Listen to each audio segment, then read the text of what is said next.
then went on to sequential circuits, and then we gave examples from several different domains, right? And we looked at what all Verilog has and System Verilog has to help the verification engineers, right? And System Verilog has evolved to provide better support to verification engineers, right? By providing a lot of different data structures. We have talked about number of different data structures plus classes. So there is a little bit more that we need to cover in System Verilog. But since we are sort of pretty close to the course and we have not really touched upon, there are two more topics, right? The system level verification and also this analog verification, right? So we need to say something about these, right, before we conclude the class, right? So I'll say some things about analog verification, right? Um, how many of you have used LT Spice before? Out of curiosity, I don't know how you are indicating. Okay, one. You may want to raise your hand or something so that I can see. Please raise your hand if you have used LT Spice before.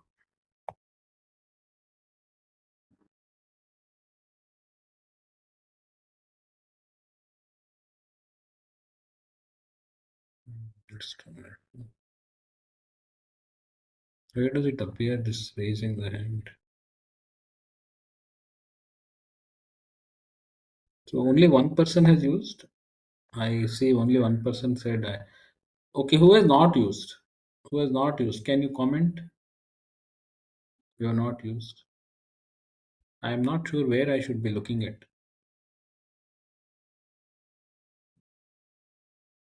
So if you have not used LT Spice, just put in a comment saying that I have not used.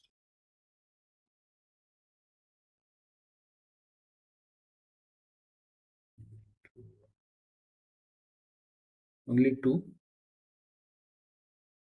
three.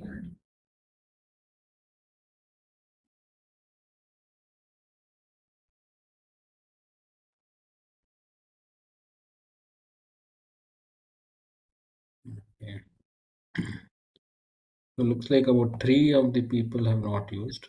So may I request all these three users to download LT Spice? So it's easy to download and install. So please go to LT Spice download or something like that. So this is a free software from Analog Devices, and you may copy that. Okay, this one.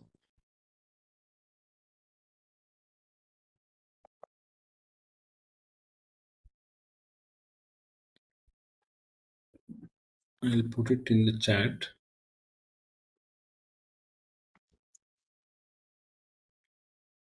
Oof, it's such a big link. I mean, yeah, those who have not used before and haven't downloaded, अच्छा तुम please, बाप हो सबके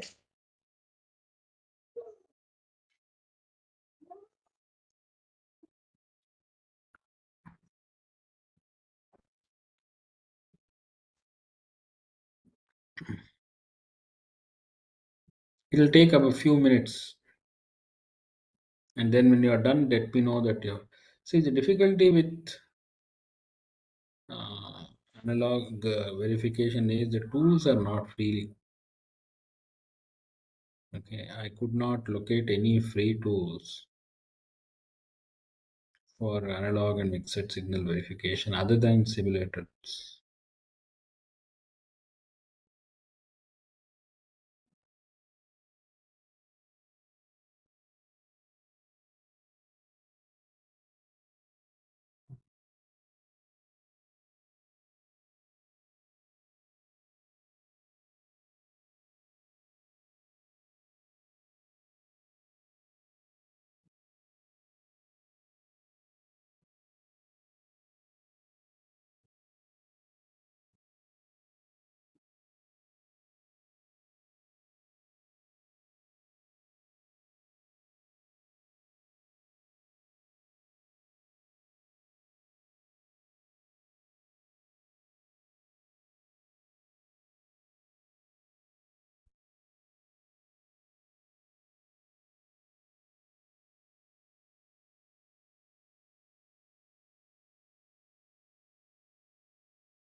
So those who joined late,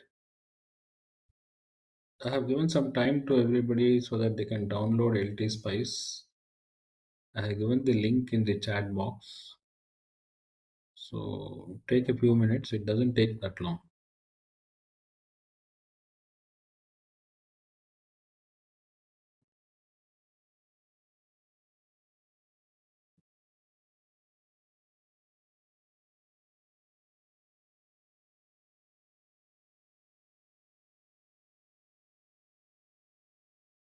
So Sharada, have you started the download? So both Kumar Panda, Debashish Acharya, Prashant, these are the four people who said they have not used.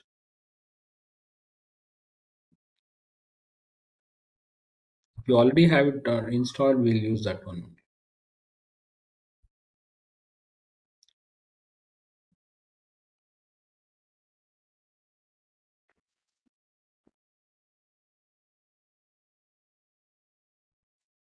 Okay, yeah, it'll take a few minutes.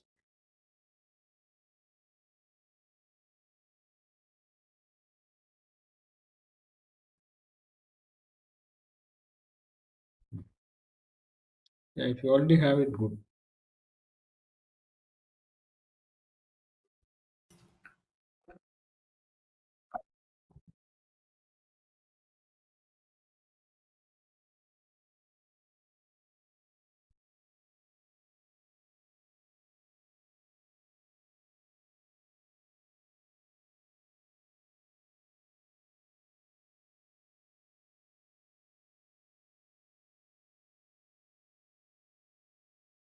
So those who are downloading, when you are done, just send me a message and chat so that I know that you have completed.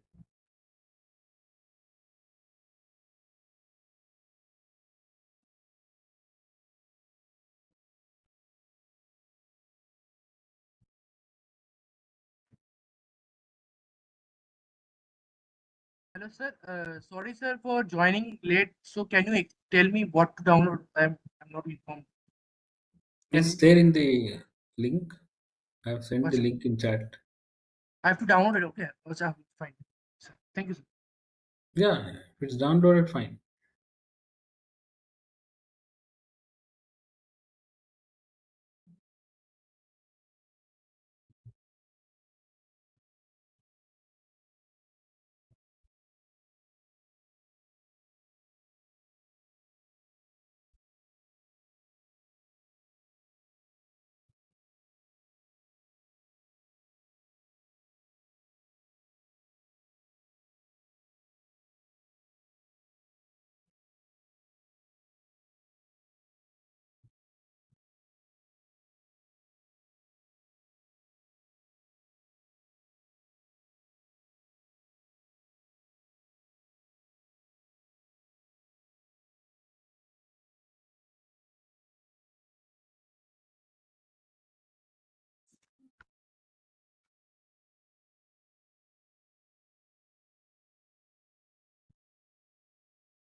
If you already know LT Spice, you can skip today's class. You may not learn much.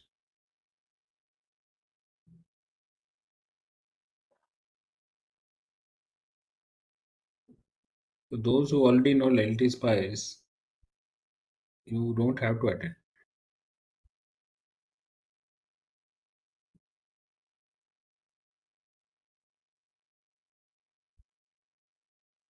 Okay, Abhishek has installed.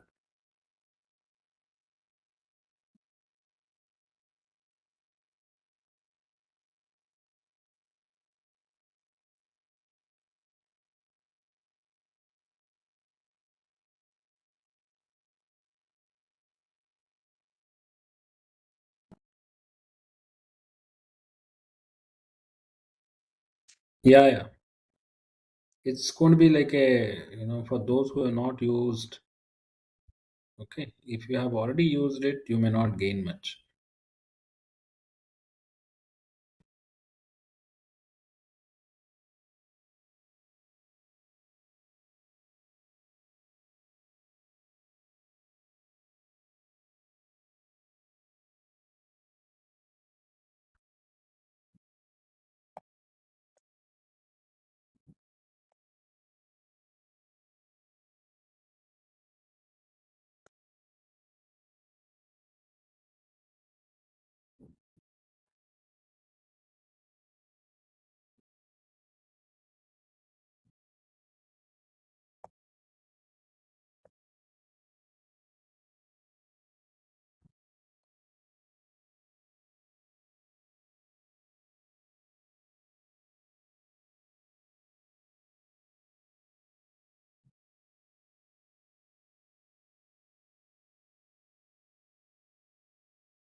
Everybody is done installing?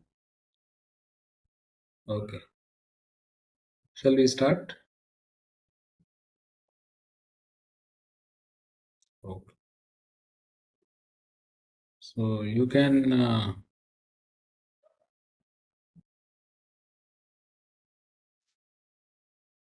start LT Spice.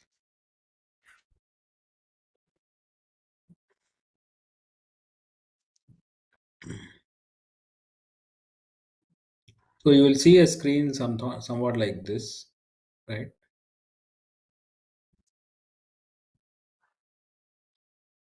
So it's a schematic capture tool plus a simulation.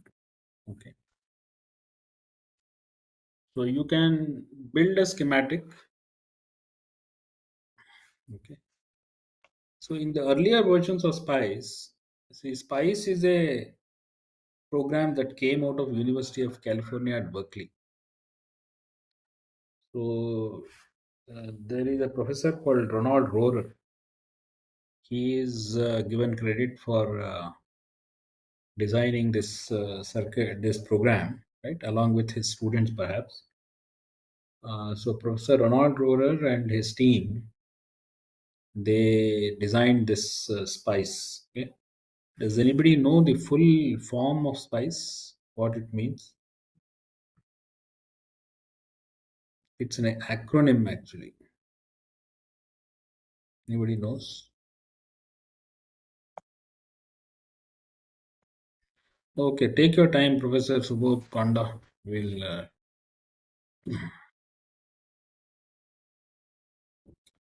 so SPICE actually stands for simulation program with integrated circuit emphasis. That was the expansion for SPICE, and it was a text. See, in those days, there was not much graphical user interface, etc. Right? When they started all this work, all the inputs and outputs were purely text based. So the original spice that students used to use used to be driven by text files. Okay, but today, with the availability of all these graphical user interfaces, what programs like LT Spice do is they give a nice, sort of user interface. Okay.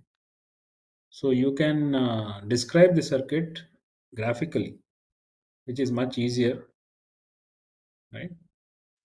And of course, the spice still remains the same. It still requires a text uh,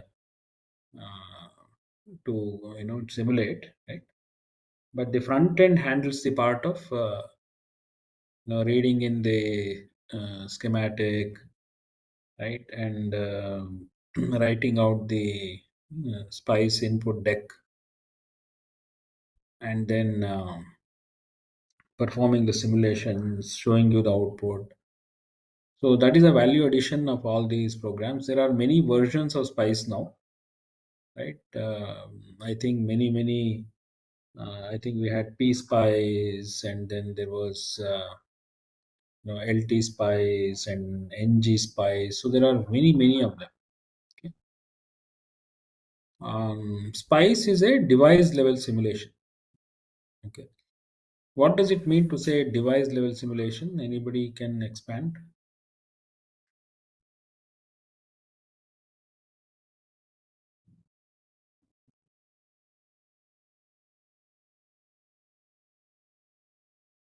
What is a device level simulation?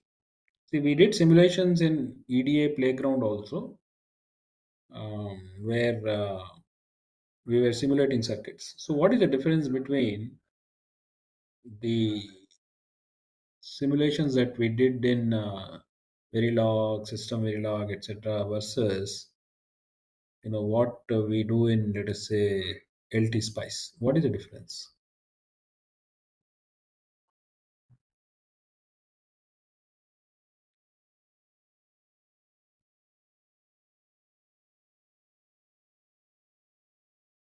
Yeah, it replaces a device with equivalent circuit using simpler components. Hmm. Yeah, correct. But it is the device physics is used. Okay. See, when we simulate an analog circuit, see the analog circuits, the output waveforms are continuous waveforms. Okay, that is one thing, right? And the output is determined by things like the, I would say, laws of physics or something like that. Okay, so everything matters. The um, small details like widths of the transistors, lengths of the transistors, the thickness of the oxide layer. So everything will play a role.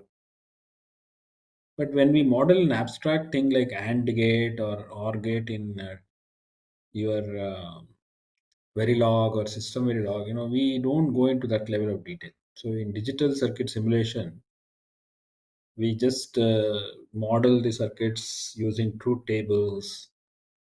Maybe we can also use things like what is it called, state tables and things like that. So we and it there is a concept of a clock, and we really don't want to know the exact waveform. Even in digital circuits, there is actually some waveform, right? You saw that waveform being plotted, right, the other day. We had an example where we plotted waveforms, etc. But the real waveforms may not be like that. Okay, if you actually take a digital circuit and plot the waveforms, they will not be so neat, rectangular. There will be, noise. There will be, ringing. All these things will be there, right? But just that the digital simulation doesn't really care about all those things. They only care about whether the whether the outputs have zeros, ones. Okay, so that is the difference. One difference between digital simulation and analog simulation. See, in analog simulation, those things are very important. Okay, the waveform is quite important. We cannot say, okay, it's good enough. This sinusoidal looks pretty good. We can go on. We can't say that. Okay. See, when somebody wants a sinusoidal waveform, they want a sinusoidal waveform. Right? All right, let's go back to our LT Spice. Hopefully, everybody has now finished installing.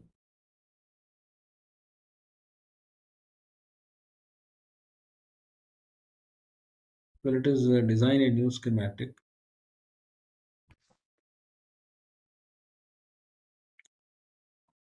So, those who are not familiar, you will notice that there are many symbols. It's a very simple and very elegant and intuitive kind of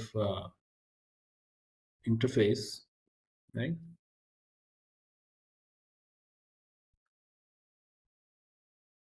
See, you can add things like ground, voltage source, right? All these kind of things, right?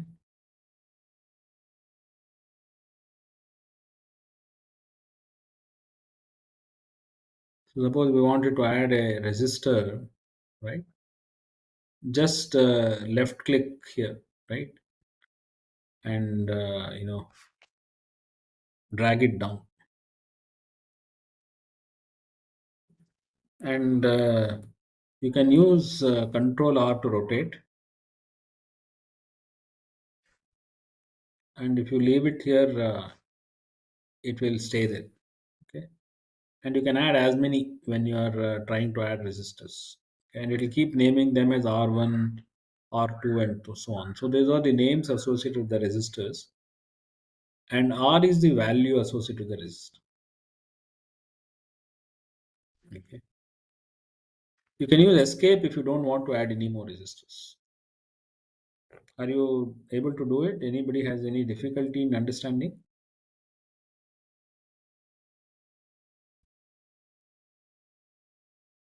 Similarly, you can add a capacitor.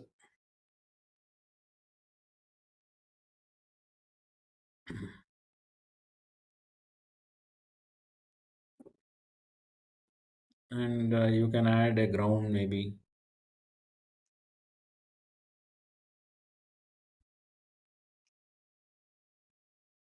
You can add a voltage source.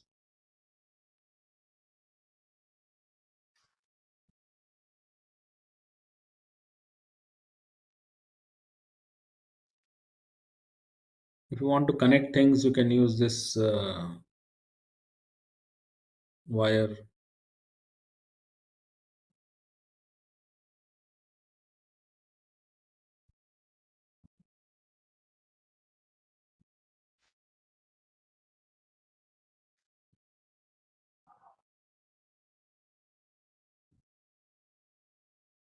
So we have made a very simple RC circuit. Anybody has any questions at this stage as to those who have never used it?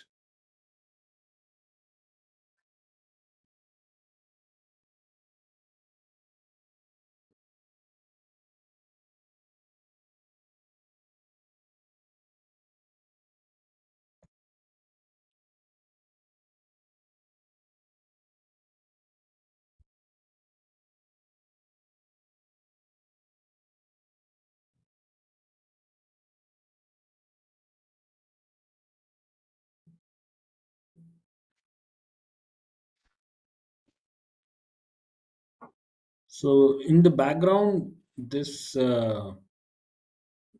this tool has possibly built a simple netlist or a spice text file description of this circuit. Okay. you can find that description in a number of places. See, for example, if you go and look at a textbook on spice, you will find that, oh, I see. So in your system, it cannot be installed. Okay. So Dr. Panda, I'm sorry you are not able to install it, right?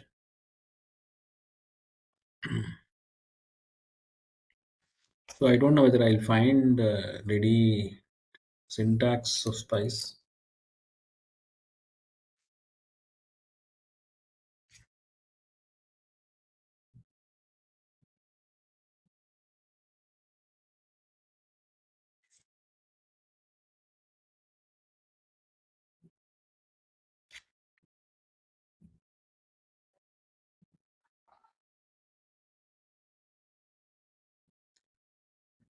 All these spice decks will have a title statement, okay, and all the elements like resistors, capacitors, etc.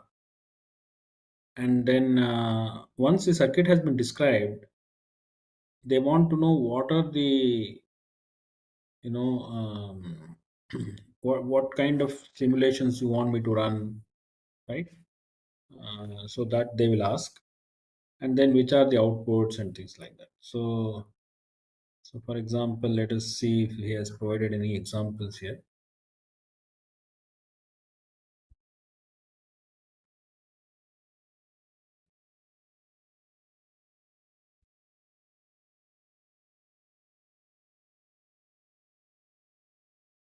Let us look at this example. So if the line starts with a V, it is taken to be a voltage source. Okay. This 1, 0, etc. represent node names. Okay. So in the early days, spies used to use numbers. Okay. They used to use numbers for labeling the nodes. So this what we are seeing here is, okay, it means between node 1 and 0 there is a DC voltage of 5 volts. Between nodes 1 and 2 there is a 200 ohm resistor. Between nodes 2 and 3 there is a 1K resistor. And then they are describing an op amp connected between these 0, 2 and 3. And then they are saying all I'm interested in is doing a DC analysis. And then plot the DC voltage at node 3. Okay. Plot the DC voltage at the node 3. And dot end usually marks the end of the spice deck. You can also have a title command, which I think he has omitted in this case.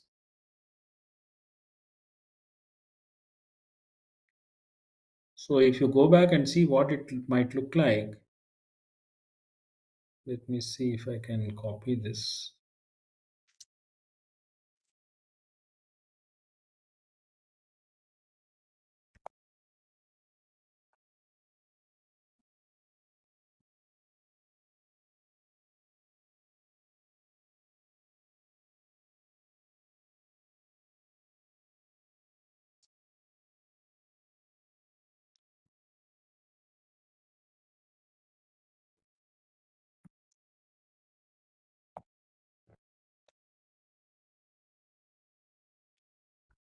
So what we are saying is there are nodes like 1, 0, 2, and 3. So there is a node called 1, and between 1 and 0, 0 is always a ground. There is a 5 volt DC.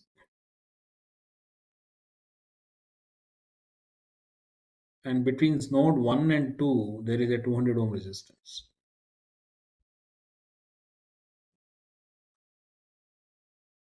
And between node 2 and 3, there is a 1K resistance.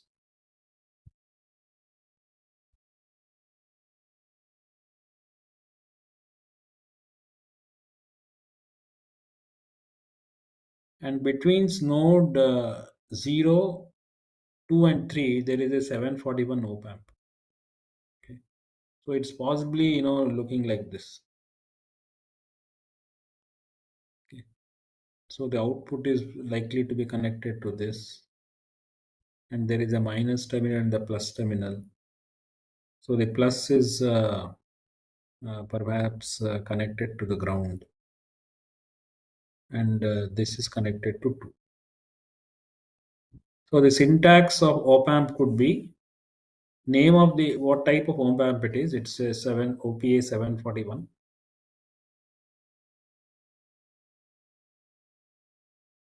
and the three terminals that are mentioned are the output terminal. Sorry, the ground terminal, the uh, yeah, I'm sorry, the positive, the non-inverting input has been grounded. The inverting input has been connected to 2, and the output has been connected to 3. So that is what that X1 statement means. Then they are saying, I'm interested in the DC voltage at 3, that is output voltage. And dot DC command means I want to vary the voltage Vs. Okay, its DC value is 5 volts, but I want to vary it from 0 to 10 volts. Okay, so this it's DC value is 0, but I want to vary this from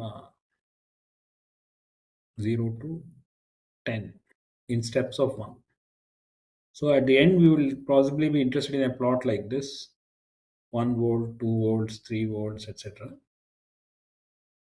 And we want to know what will be the variation in the.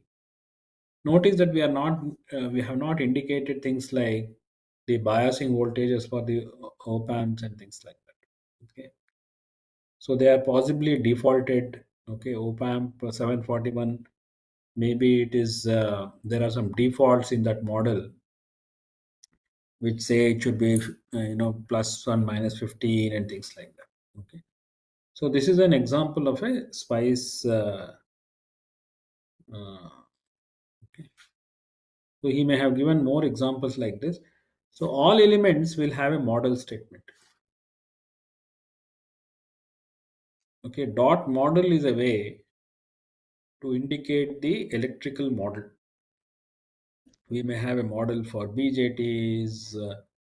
Basically, the model is written by the person who manufactures the device. Okay, because they will know, they would have characterized the devices that they manufacture, and they will know what are the typical values that are there for all those various parameters. Okay, like a MOSFET, for example, right? So there are a few things that are in designer's control. Okay? So if you have a MOSFET, the designer can control the width, length, etc. But designer cannot control things like what is the thickness of the oxide, those process parameters that the model has, that will be given to the designer by the device manufacturer. So here is and the device models can be very detailed. Okay, so in spice they have what are called as levels. So level 1 model, level 2, level 3, etc. So higher the level, the more detailed the model is. See, for the MOS model, I can consider a very crude model, right? The model that is usually introduced in a VLSI class for undergraduates, that is a first level model, where we say that IDS is a function of VGS and VDS, and we show that there are some linear region and then there is a saturation. So that model is the level 1 model. Then later one can improve that model and say there is also There is a lambda that represents the channel length modulation coefficient and so on and so on. So one can go and write very detailed models. So as you can imagine, the transistor design has become more and more sophisticated over the years, right? And today's transistors are very small, right? And they may have a lot more parameters than the simple transistor models that we used to use in the early days of spice. Okay, so the essential technology is still the same. The spice, technology is still the same, right? So there are three kinds of analysis that one can do. As you can see, there is a dot DC statement that says that there is some voltage or current or something that must be swept from zero, or I'm sorry, some start value to stop value in steps of. See, many times we are interested in plotting maybe some output current or output voltage as a function of one of the input voltages or currents by varying, maybe a parameter or something like that, right? You may have written uh, when when you are an undergraduate student, you may have conducted experiments on plotting the BJT output characteristics, input characteristics, or MOS output characteristics, MOS input characteristics. So, if you are interested in doing such an experiment, this DC analysis will be used, where we vary one of the values, the DC values, from some start value to stop value in small steps. Okay, an example could be, maybe I have a some sort of a.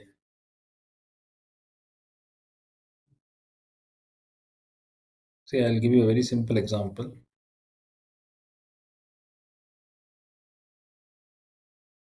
See, maybe we'll consider a simple resistive circuit.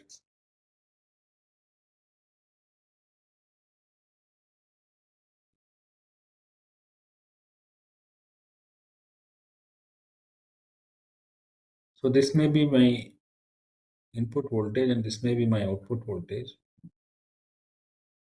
So let us say we call this V1 and this output we call as V2. So I will tell you what these values are. Okay, I will tell you the R1 value, R2 value, R3 value, R4 value. Right. I may want to keep these resistor values same, but I may want to vary V1 from let us say 0 to 10 volts or something like that. And I may want to plot the output here. Or I may want to keep everything else fixed, but maybe vary the output load resistance or R2 or something like that. So I'm curious to know how V2 depends on any one of these things, whether any of the resistors or input voltage or things like that. So that is, we call as DC analysis. Okay. Whereas we could also perform AC analysis. Okay. So in AC analysis, we are usually varying the frequency. So we may be interested in sweeping the frequency of the.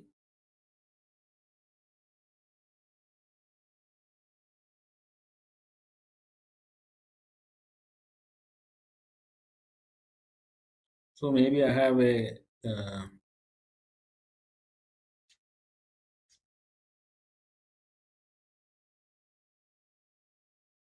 So maybe I have. See, frequency analysis only makes sense when you have inductors, capacitors, etc. Okay. So I may have some sort of a circuit like this.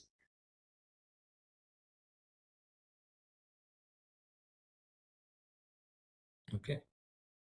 I may know R1, C1, R2, C2, etc. And I may want to know the output, how it varies as a function of the frequency. So there may be a voltage source here. It could be a sinusoidal voltage source, V sine 2 pi f t. So when I vary frequency, I may be interested in knowing what the output. Usually, we are interested in knowing things like the gain and the phase. Okay, we want to know what is the gain. So if this voltage is V1 or V in, and this voltage is V out, right? In your undergraduate classes, you would have learned how to write V out divided by V in, right? It will be a function of all these circuit components, right? And because the reactances of capacitance vary with frequency, the gain is going to vary with frequency. And not only the magnitude of the gain will vary, the phase difference between the output voltage and the input voltage will also vary over time, vary with frequency. So I may be curious to know things like how the gain varies with time. I'm sorry, with the frequency, and how the phase varies with frequency. Okay, so things like your Bode plot. Okay, a Bode plot is a typical example of frequency analysis. So we take frequency on the x-axis, and on this we could take gain, okay, or the phase, one of them. So the gain typically, we take this absolute value, okay, because this will be a complex number. This V out by V in will be a complex number. So we have to first take the absolute value, and it is often expressed in decibel. Okay. So for example, 20 log V out by V in, that is a, the gain. So we will take gain to be 20 log to the base 10 of the absolute value of V out by V in.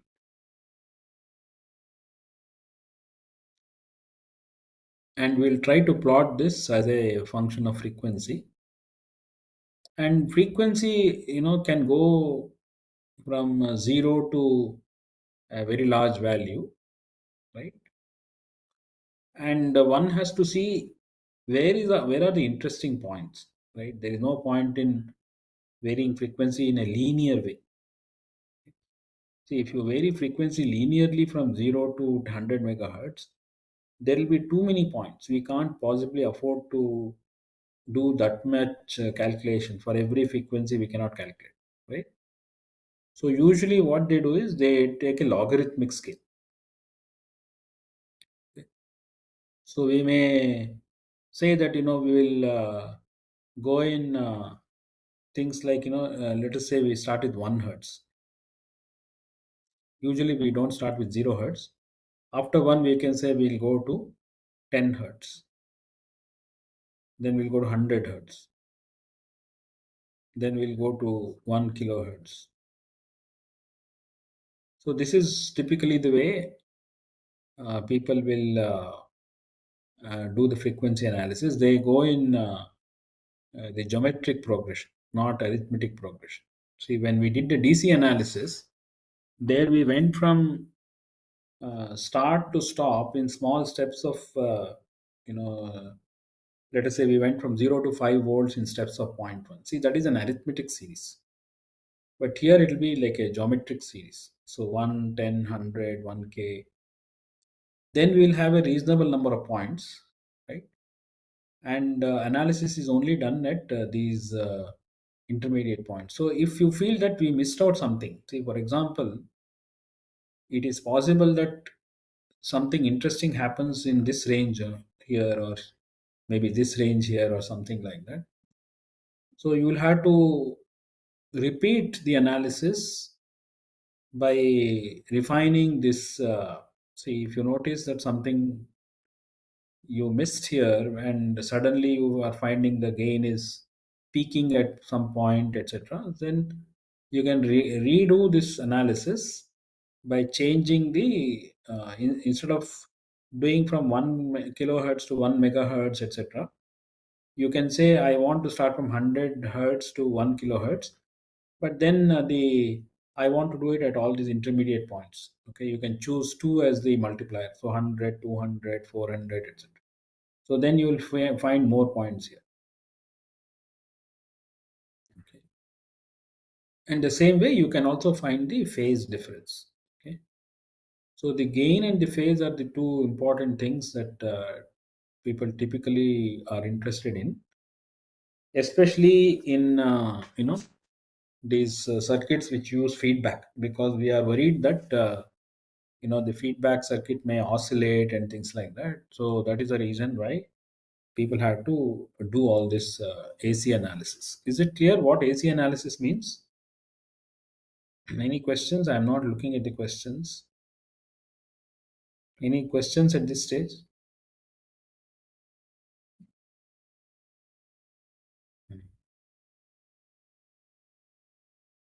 Yeah, yeah. Dr. Panda, this lot of improvements have been made. I think Spice has gone through very nice. Lot of good stuff has become available. LT Spice, so you can start using LT Spice. Okay.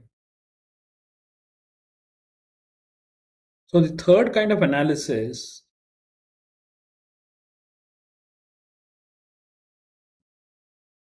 is called as transient analysis. Okay. So in transient analysis, we want to know the exact waveforms.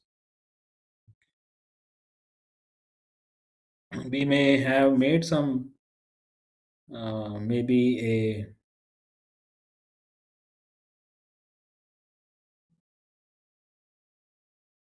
I may take the same circuit.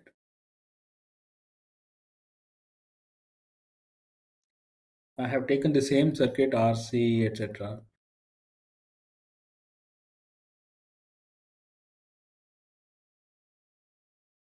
Okay, some circuit like this. I think this is different from what I wrote earlier. And I may want to know how this circuit behaves when the input changes, for example, maybe from 0 to I. So this is a, I'm suddenly changing the input from 0 to 1 or 5 volts.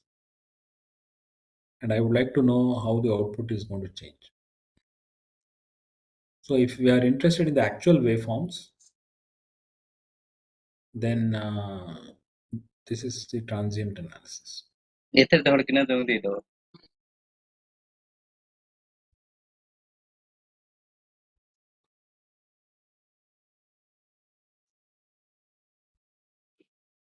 So to perform all this, Spice will basically use your Kirchhoff's voltage and current laws, right? And it will solve for all the voltages and currents. Okay. So that is the reason why it asks you to put the labels. Okay. Like here, if let us say this label, this is called point 1, point 2, point 3, point 0, etc. So if this voltage is V1, this voltage is V2, and this voltage is V3, and this is the ground, right? So this current is V1 minus V2 divided by R1, right? And this current is C2 times dV3 minus dV2. Okay, so d by dt of V3 minus V2. Then finally, this current is um, minus of d C1 times dV2 by dt. Okay? And then the sum of these currents must be zero. So it will produce a node equation, okay, which is a differential equation. and it will possibly produce one here also. Okay.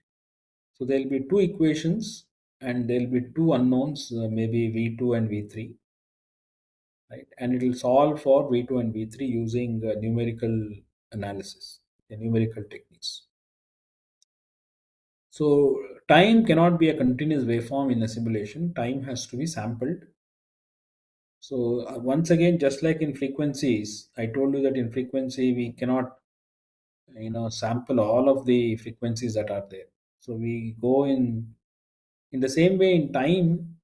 We may uh, sample maybe linearly, okay,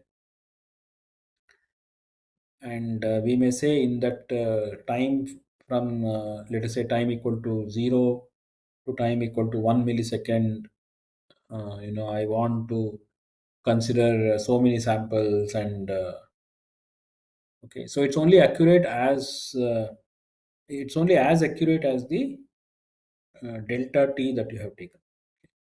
So there is a possibility that you took delta t to be very large, and as a result, you are seeing, some waveform. It may actually have a peak here, but you may have missed it because you have taken a very large delta t. So you should repeat the transient analysis if you feel that there is an area where something interesting may be happening. Okay. And yeah. So is the idea of transient analysis clear to everybody? AC analysis, transient analysis, DC analysis. That clear?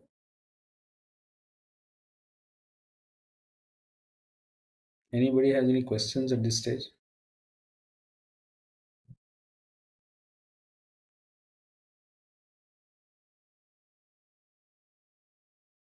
Where is my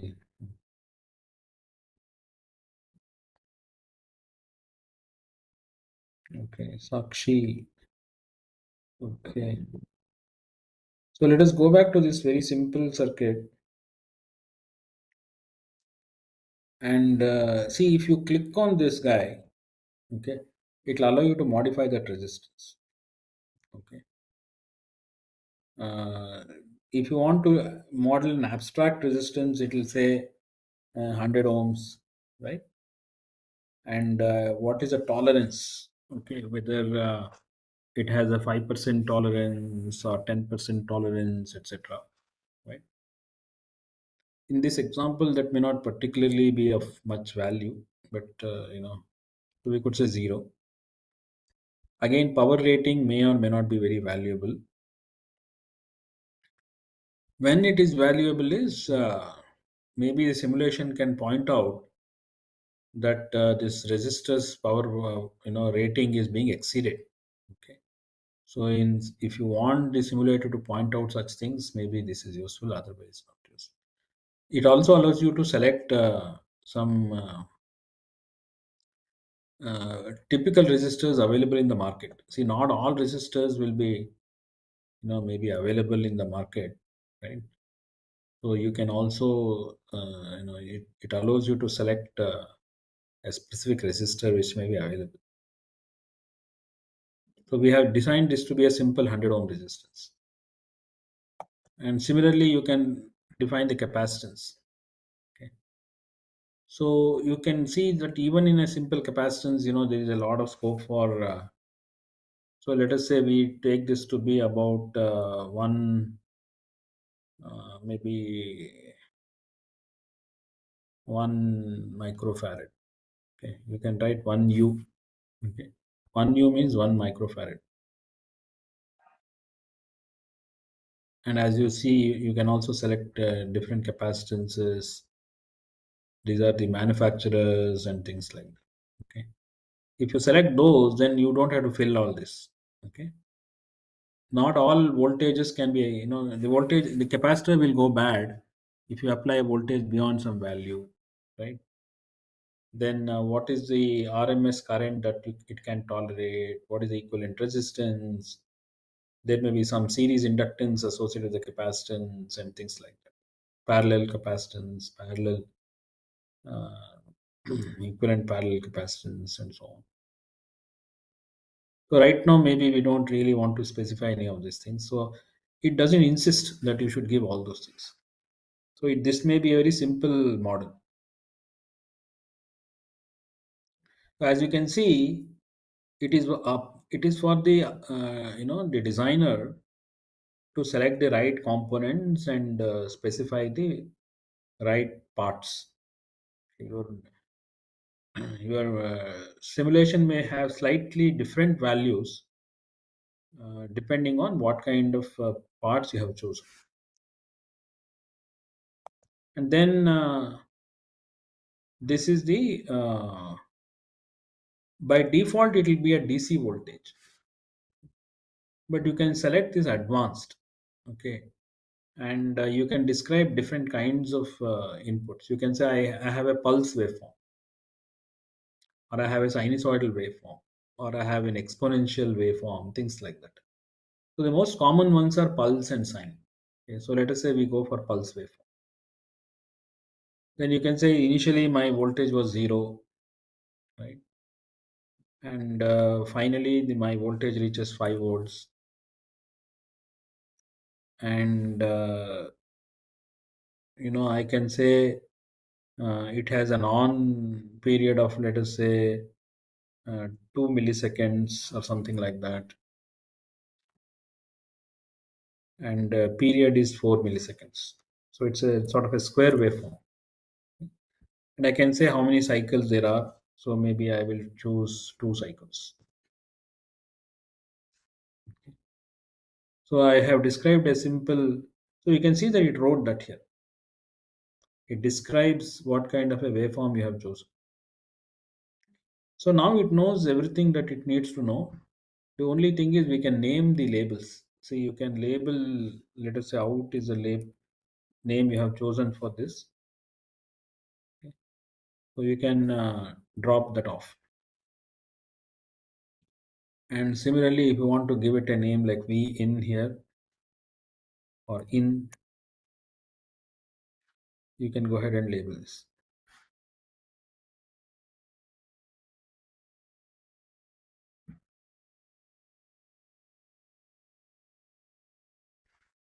Then you can also specify what kind of a simulation you want to do.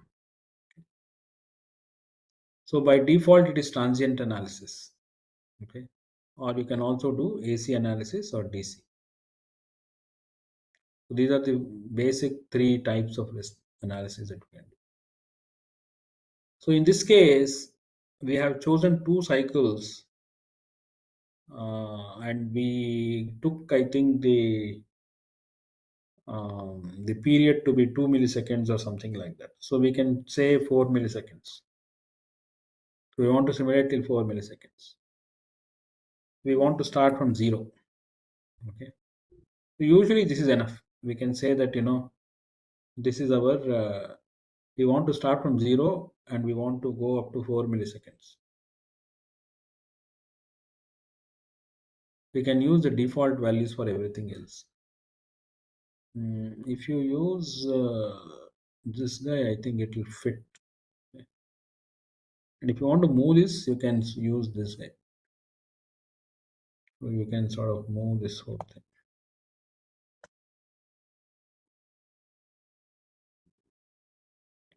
Unfortunately, I moved this to. So I can move this a little bit closer.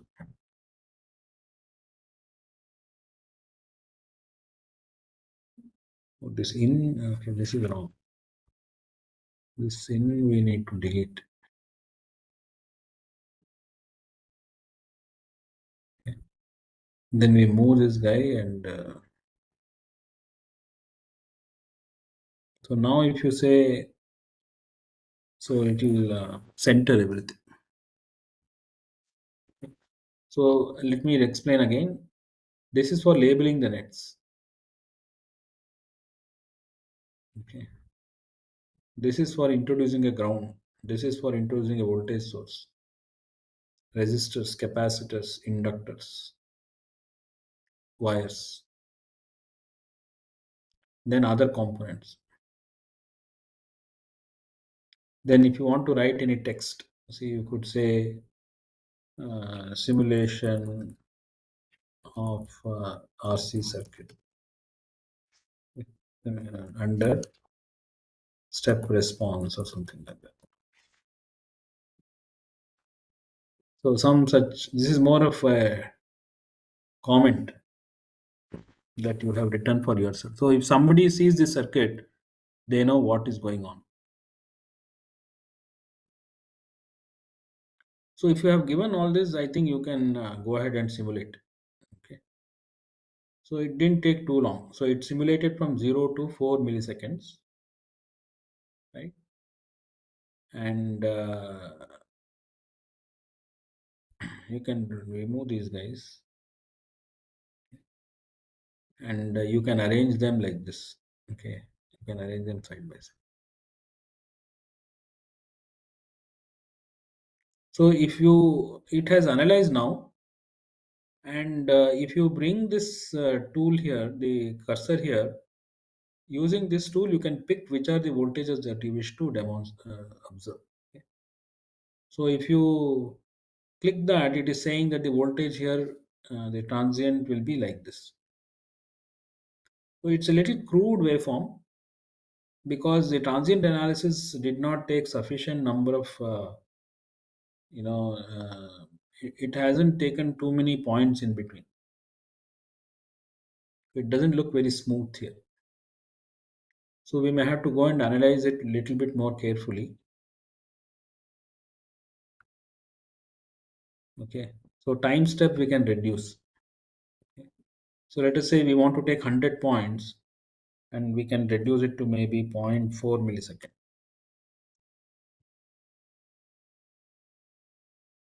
Then we can repeat the simulation. So this also doesn't look that great. There is something not quite good here because see, I wanted the, let us plot the input voltage also. I don't think this is going very well.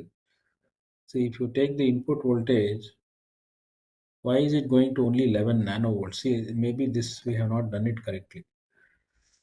It is supposed to go up to 5 volts.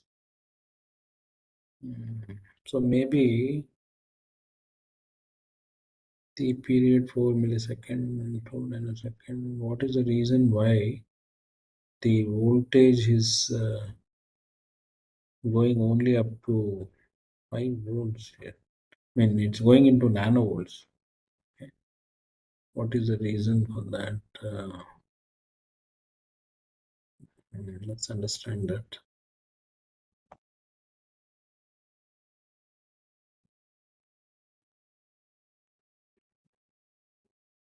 This is in volts only, and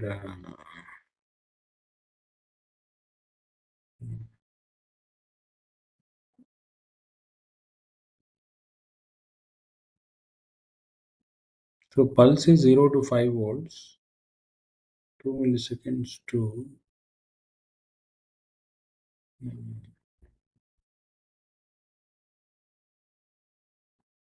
let us do one thing. Let us analyze it for a little longer.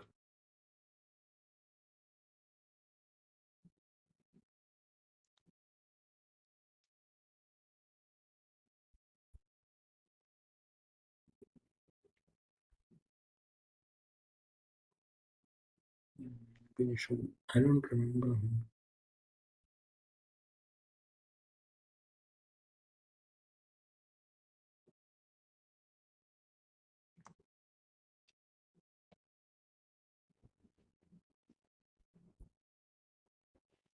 Okay, even now it's not good. What did I give here? T period is 4 milliseconds only I gave. No, I don't know whether it has taken it correctly.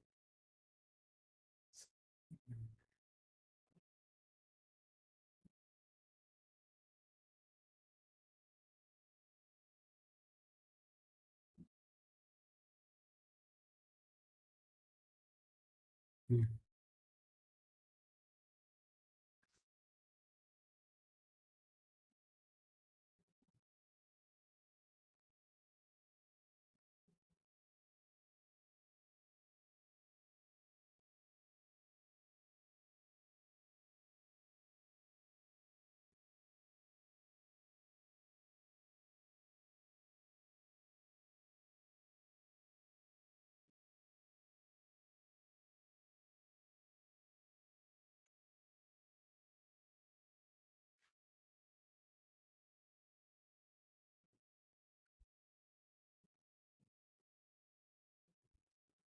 Why is it not going to 5 volts, man?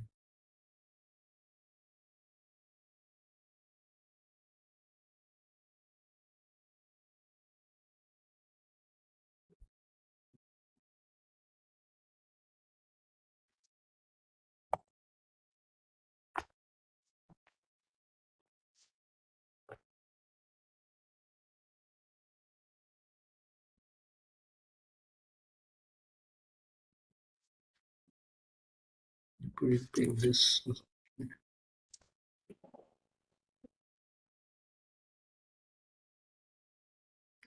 So,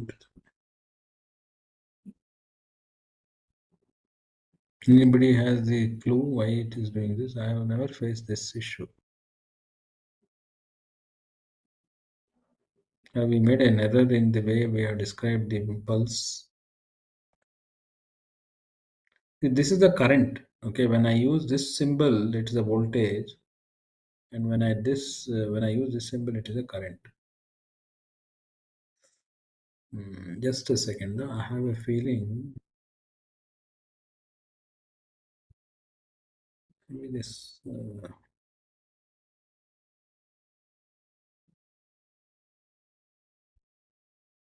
has this connection been made correctly?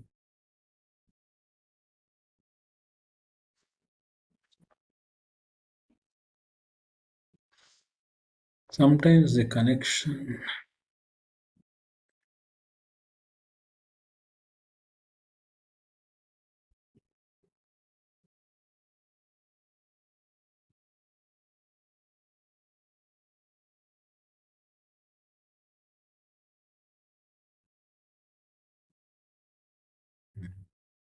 I think that connection was not correct. Okay, so this is making more sense. Okay, so we have only considered two pulses. Okay, and we did not go all the way up to 8. So we have to only go from our thing is about 4 milliseconds, right? Or 8 milliseconds, I think. And we can go maybe in steps of 0.04 or something. Okay. So this is the output wave. Can you see? So this sort of makes sense. The input waveform can also be plotted. So the input waveform is like this. The blue one is the input waveform.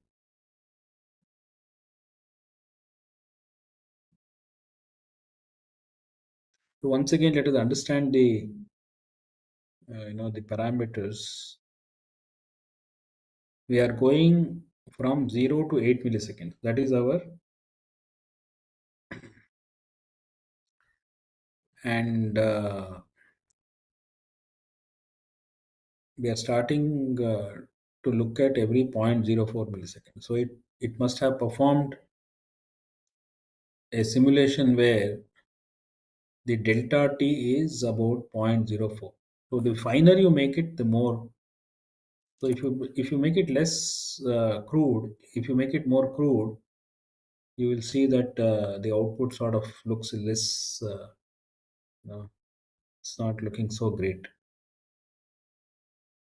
right? So the smaller the value there, it's better. And if you want to look at the current waveform here, you can use this. So this also makes sense. Okay. So whenever the pulse goes from 0 to 5 volts, okay, there will be a peak in current. Okay. So does it make sense to everybody why the current waveform is like this? The red one is a current waveform. I'm not looking at the chat, so let me see.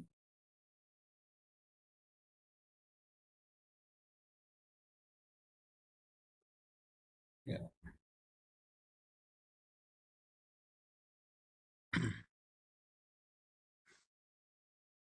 All right.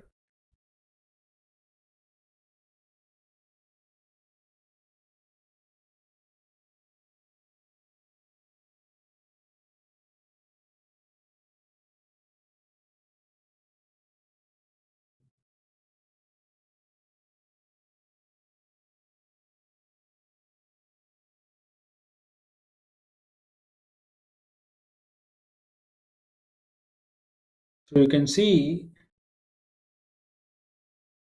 that so you can remove some of these things. See, if you don't like to see the current is being plotted here. Okay. The current is being plotted, and you can see the peak current seems to be around 22 milliamperes or something like that. Okay.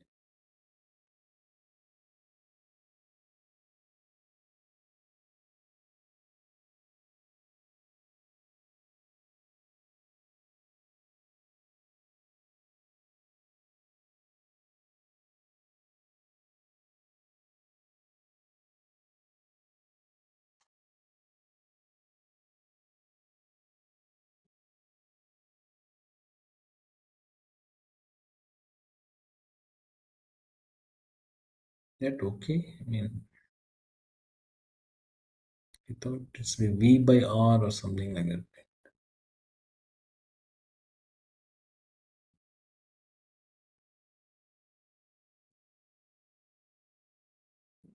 So let us see how this depends on R1.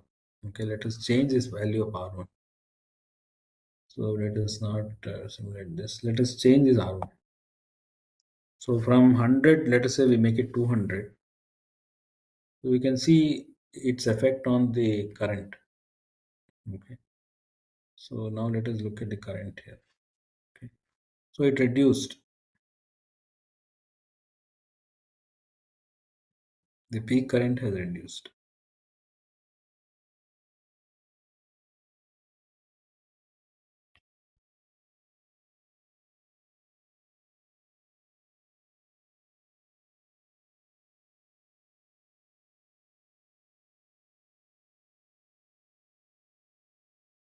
And you can also plot this guy. So because the resistance is higher now, the charging takes a little longer.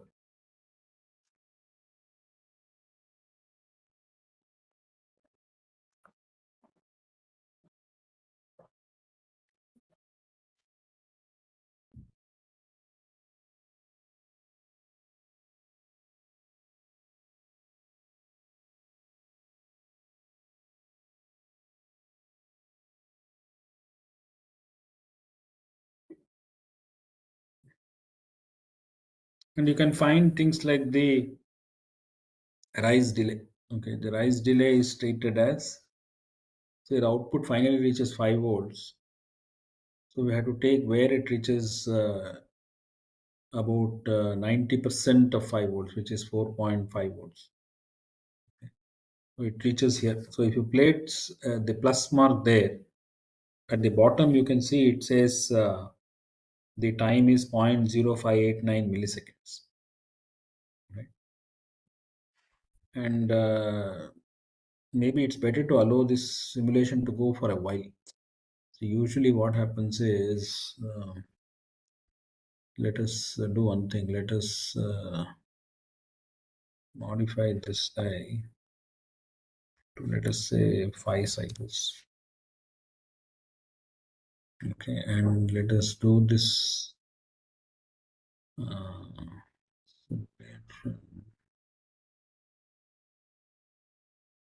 for a little longer. So instead of our period is 4 times 20 minutes.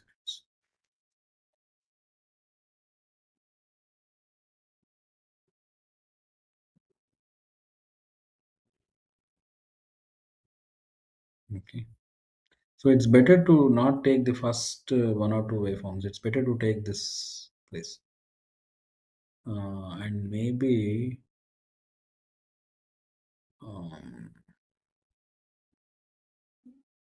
maybe this way. Okay. So now you can possibly a little bit more easily read what is going on. So where does the output become zero point 0.5 volts? Okay, 0.5 volts is here. So that is 12.515 milliseconds here. Okay. And where does it become 4.5 volts? That you have to read here.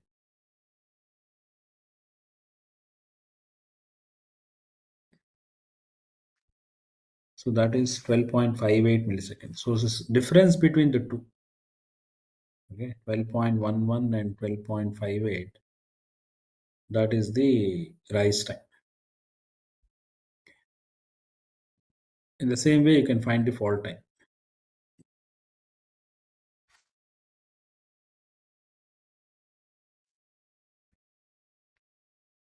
Okay.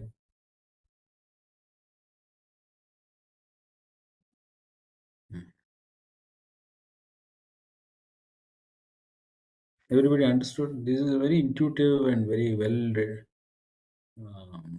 done interface.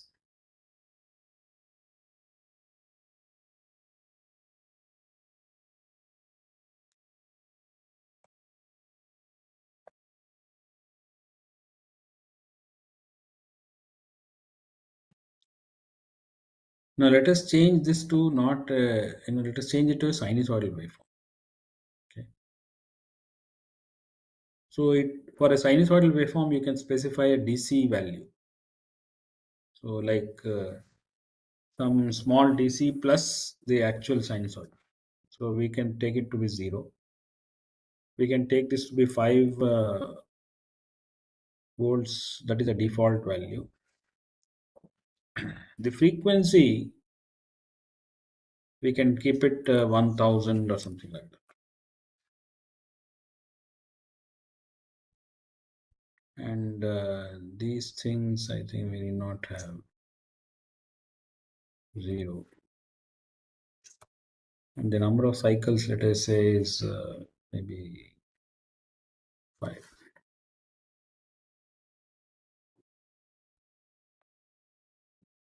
And this time we will do maybe AC analysis. We can decide to do a decade. See, decade means the frequency gets multiplied by 10. Linear will be too much. Okay, let us do decade analysis.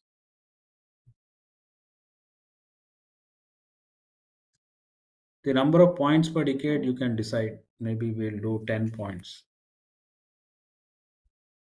The more you do, the more, and the frequency will be varied from 1 hertz. At this point of time, I had to do a guesswork. I don't know where is the interesting part here. Okay, let us pretend that I don't know where the interesting part is. Let us say we want to go up to 5 kilohertz.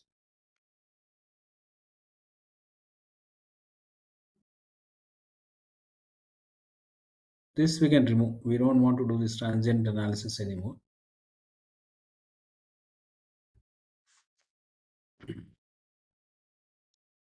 So it's a simple RC circuit, right? And we are doing an AC analysis and varying the frequency from 1 hertz to 5 kilohertz. And it will start with 1, 10, and so on. So 1 hertz, 10 hertz, etc. So it may take no AC stimulus found. Sorry. Maybe I did something wrong.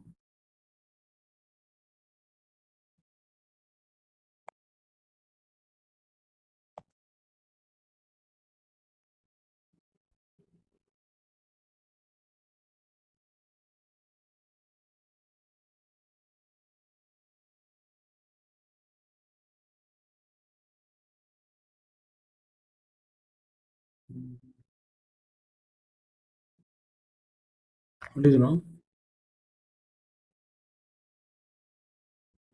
Solver is normal, maximum thread count 12, T nominal 27, temperature. These are the temperatures. Okay. No AC stimulus found. Set the value of the current or voltage source to AC1 to make it behave as a signal generator for AC analysis. Dot off found by inspection. Total elapsed time 0.0. Okay, I thought I specified, no? Just a minute. Sorry.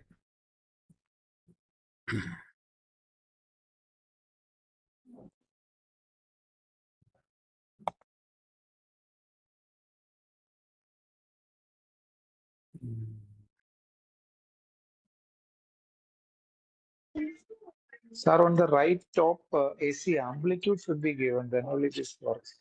Oh, this also had to be given? Yes, Okay. sir.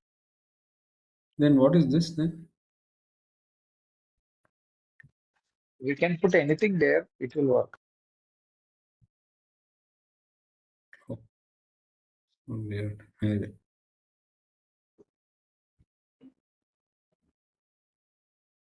So now we are not going to see the waveform. Like I said, we'll see the the gain and the phase things. Okay, the gain and the phase. So you can see that this will be the gain. Okay, you can see it is showing the gain here on the bottom. Okay, as the frequency varies, see it started varying the frequency from 1 hertz to, I think we wanted to go up to, I think, 5 kilohertz. So it has started from 1 hertz, then 10, 100, 1000, and the next would have been 10 kilohertz, but we have stopped at 5 kilohertz, right? And in every decade, it has taken 10 points because we asked it to take 10 points.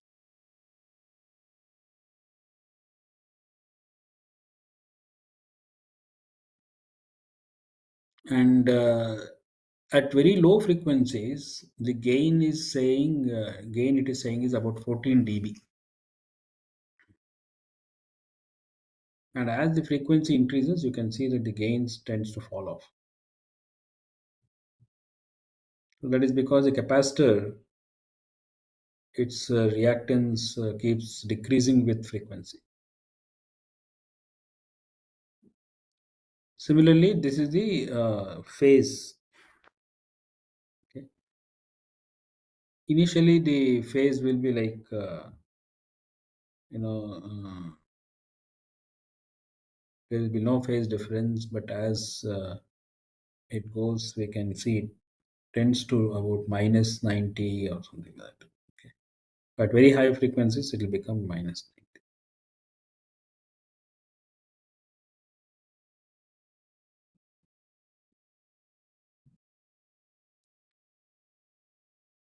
Is it clear what's going on?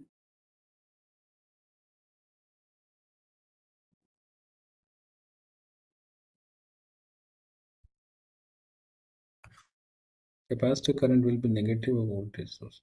Yeah.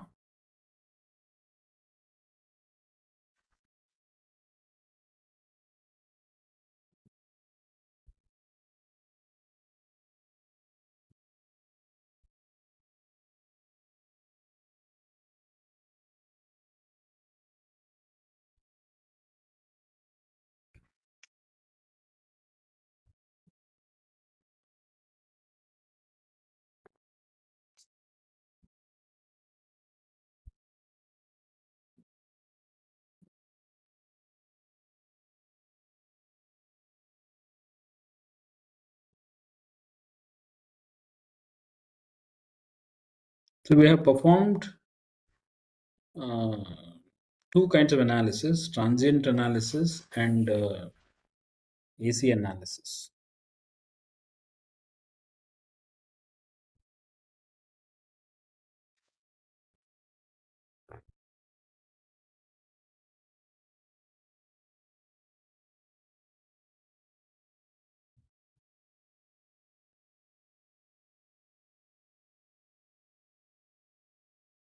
You can see that it is very easy to sort of extend this analysis to a more complex circuit. Okay. We took a very simple RC circuit.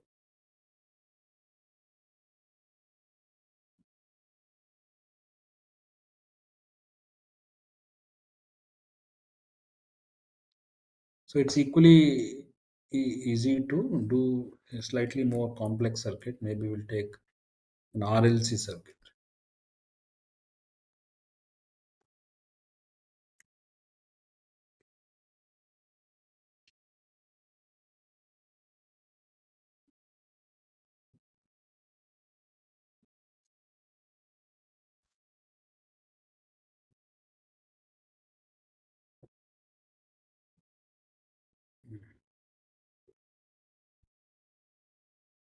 Sorry.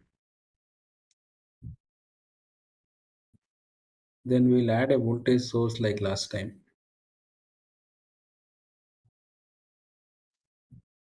And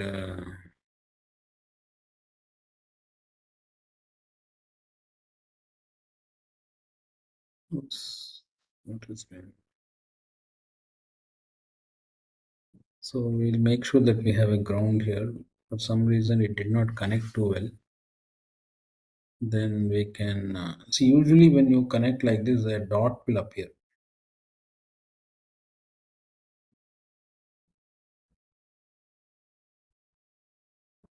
Okay, there should have been a dot here. That if it doesn't appear, that means the connection is not there.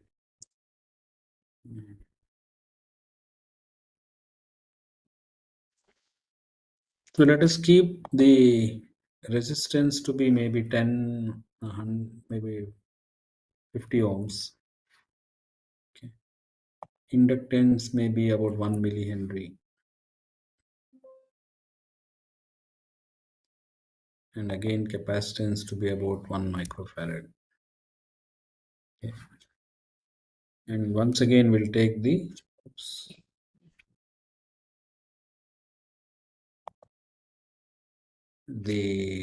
advanced option here. And we'll say it's a pulse waveform because we are interested in the transient analysis.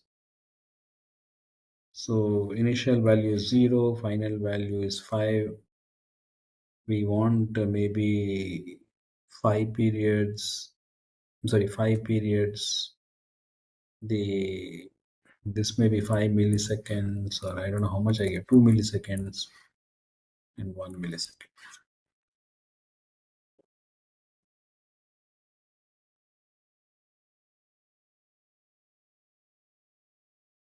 So we can go ahead and perform a analysis, configure the analysis. Start from we have 10 millisecond is when you should stop, and then 0, then maybe 0.1 millisecond, 0.01 millisecond.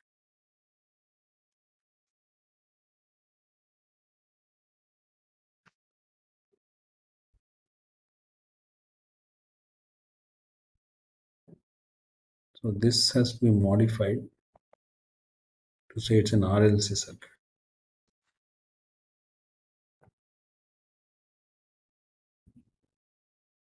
And again, go ahead and simulate it.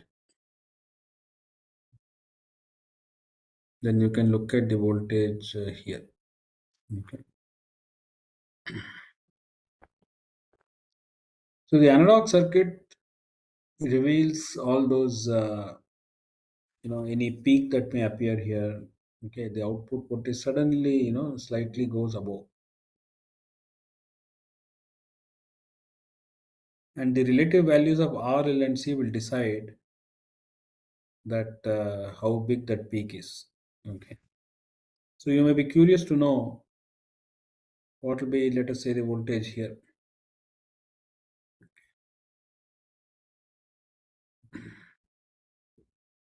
And you may want to know what the current is here. So the current will look like this.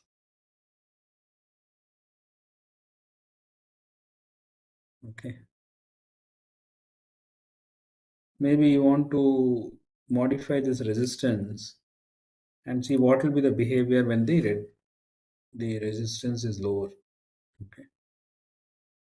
Then you can try and look at the output waveform. Okay.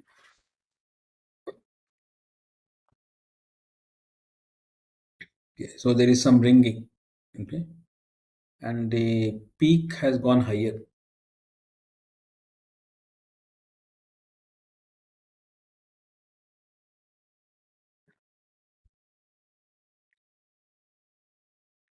So even in your control systems, you will study these kind of things, right? So the linear system, how long does it take before stabilizing?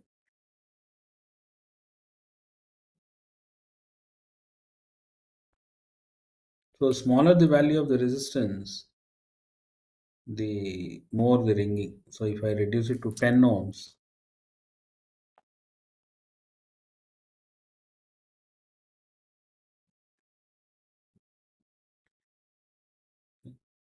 you'll see that it is like this. So this time you can see the peak value has gone all the way up to 7 volts or something like that. See, that may be bad for the some components.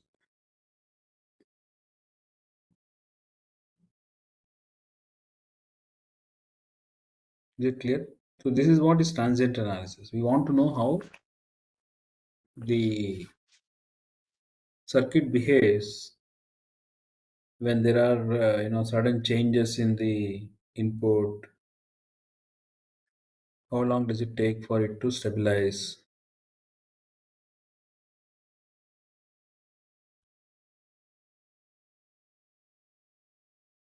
Is it making sense?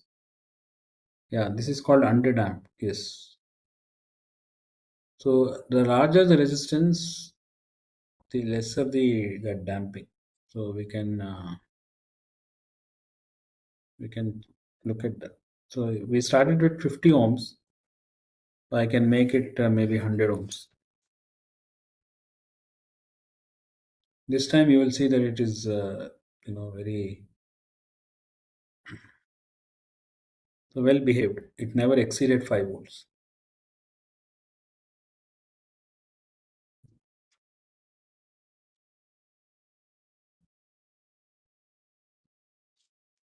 Similarly, you can check how the inductance will change. Okay, what will happen to the what is the impact of the inductor on this? Okay, we took it as 1 millihenry. If I change that to higher values, what will happen? Right? What do you think? If I increase it to 2 millihenries, what do you think might happen?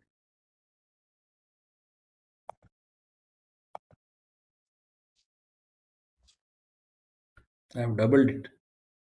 Okay. So let us go ahead and see.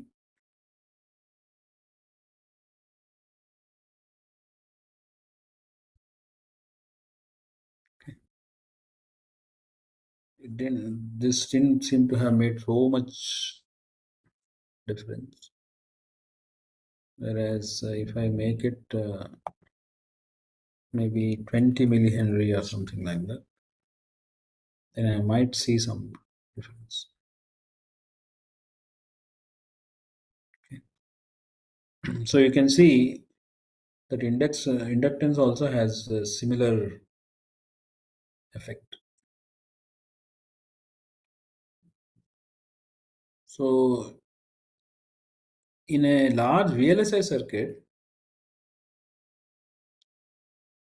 we may be interested in analyzing the power supply. See, the digital circuits are getting powered by a DC voltage, right? Maybe it's a battery, maybe it is a regulated power supply. Okay. And there are a lot of these. The power supply has to go to a lot of transistors, right? And there's a lot of switching activity going on inside the circuit. And the power lines that supply power to the various gates and so on, they have resistors. They have some resistance. It's not so big, but they will be definitely they will have resistance.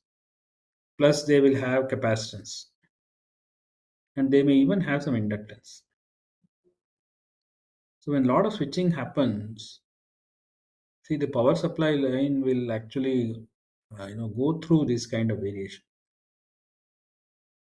And when the voltages are higher than the nominal voltage, see nowadays the voltages that circuits operate at are more like 1.5, 1.2, 2 volts. So everything is designed for that voltage. So if some ringing like this, right? See here, look at the output. It is going to 6.54 volts. So this, if this capacitor cannot take that voltage, it will break down. In the same way, this could be feeding the gate of a transistor, and if it is constantly subjected to slightly higher voltages, over a period of time, the dielectric will break down.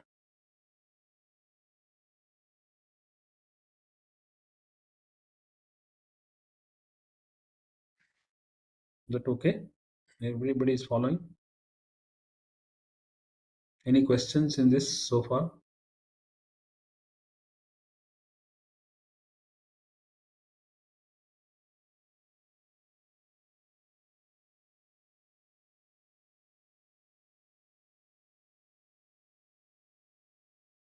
We can also look at the AC analysis for this circuit.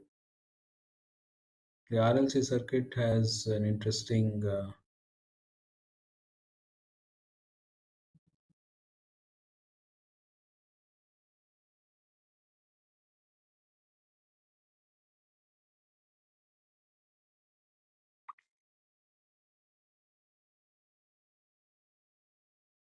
so we'll go for decade, maybe 10 points per decade. Start from the 1 hertz. You should not start at 0 hertz. Okay. Then stop frequency is, let us say, we'll again go up to, maybe we don't know when to stop. Let us try 5 kilohertz or 10 kilohertz, right? Because that will depend on the relative values of R, L, and C, especially L and C. Okay. So we don't know where the interesting stuff is. Okay. See, you may have heard of resonance, right? So there will be a resonance here. If you do theoretically, you will possibly know where the resonance occurs. Okay. But imagine that we don't know, right? I think you forgot that it was 5 volts or something like that, right? Earlier also it complained.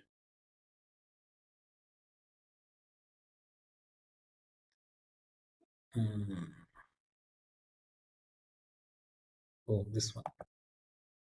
We should take a sine wave, and everything else is, I think, the same thing.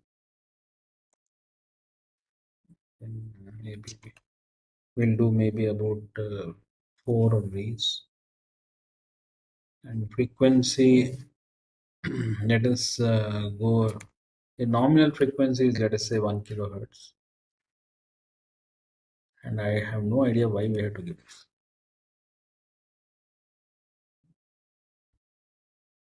And then rules. So you can see now that,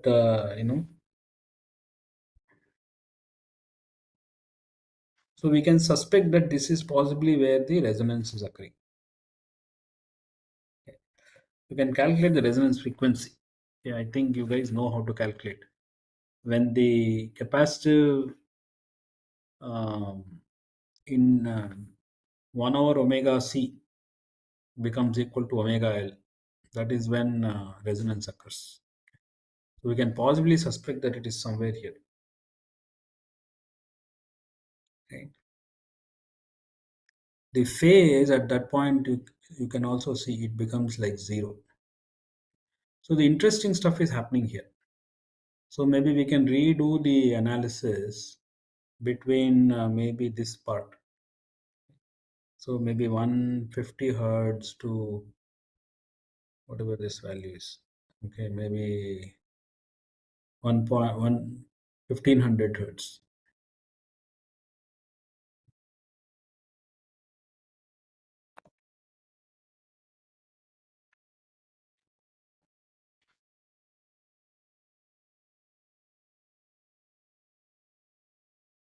And we could have taken a little bit, some more points. Okay. So you can see, I think we should take some more points.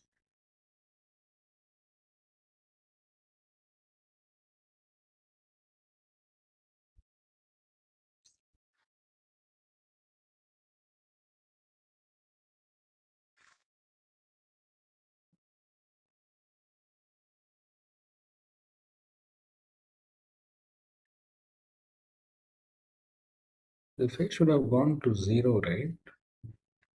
When the resonance occurs, it becomes a purely resistive circuit. So the phase should have become 0, or may not be. That is the phase of the current that will become 0. So let us do one thing. Let us plot the current waveform. So the current waveform is the blue one, right? And let us delete this other one.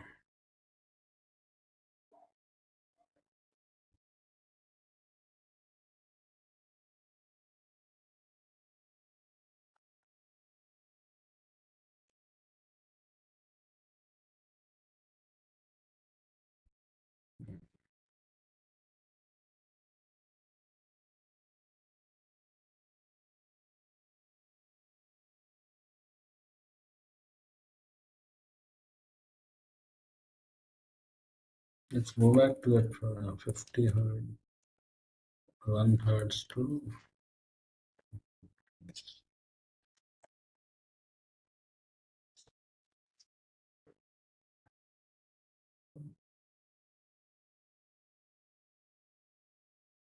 let us plot the current through this.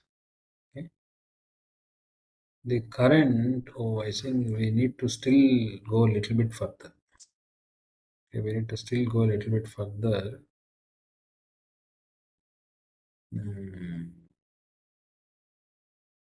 So here the frequency is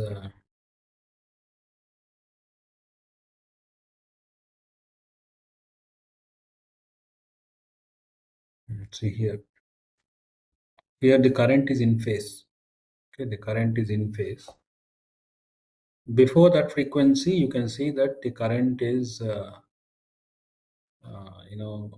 leading, and after that it becomes lagging. Okay. So at higher frequencies, this guy will dominate, and at lower frequencies, this guy will dominate. So it becomes you can see the resonance effect here, right? The current sort of increases in at the when the resonance occurs, it is the highest. The current has the highest value, and on both sides the current will decrease. That clear to everybody?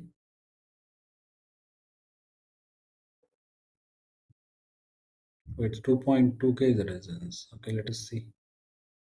Does it show that? So this 0, this guy is predicting somewhere like 1.16 or something like that. Maybe we have to take more points or something like that. Okay. So right now it is saying 1.136 kilohertz. Right. Okay. You did the actual calculation 1 over root LC or something like that. So that is the angular frequency. You have to divide it by 2 pi, etc. Okay, I hope we have done all that. Okay, 1 by 2 pi root LC is the resonance frequency.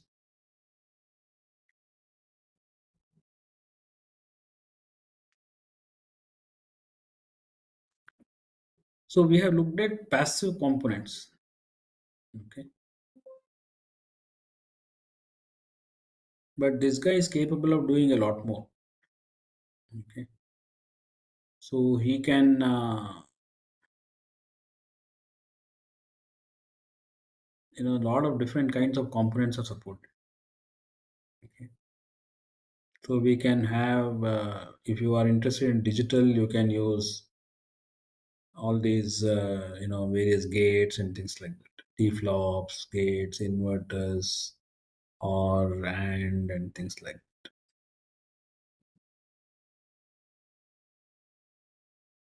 The difference between this digital simulation and the one which we did in Verilog will be, here he will possibly show you the actual waveforms.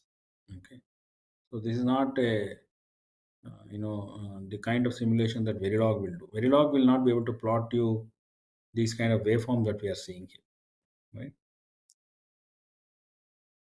you can see there are a lot of NPN transistors, PNP transistors, BJTs, op amps. So there'll be a lot of different kinds of op amps. Okay, these are real op amps. Okay. In addition to that, I think they also have some generic ones.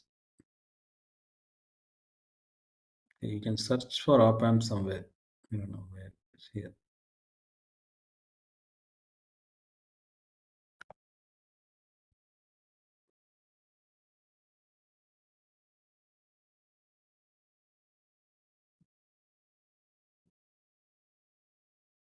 See, they also have some generic ones like op amp and op amp. So if you want to just do the um, general things like I want to study a non-inverting amplifier or something like that, this may be a better choice.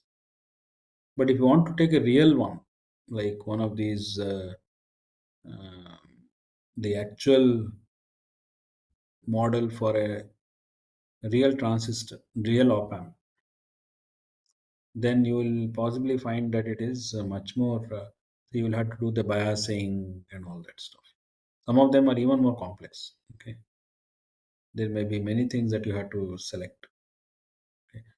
Okay, here they don't even go into what details. You have to figure out and connect. So some of them are a lot more complicated. See, this one has 3 op amps inside or something. Okay, so you will have to go and look at individual ones.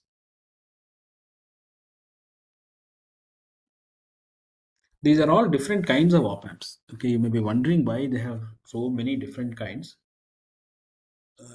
The things it mentions here. So this is a dual 3 milliampere 100 megahertz 750 volts per microsecond op amp. So there are two of them inside.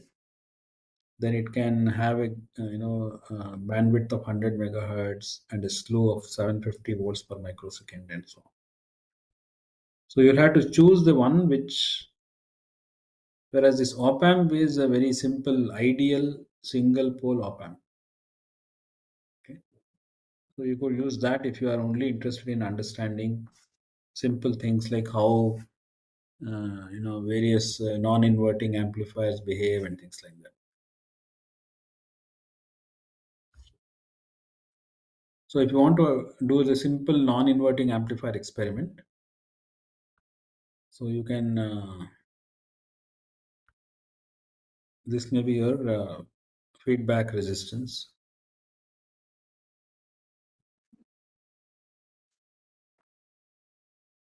This is your input. See, this should happen when we are connecting. So this is your input voltage, and this is your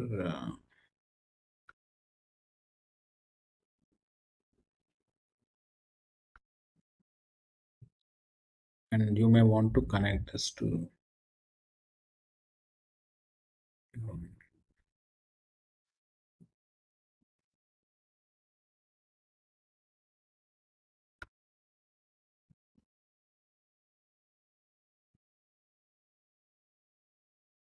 similarly we may want to connect this guy over here. See, now it's properly connected.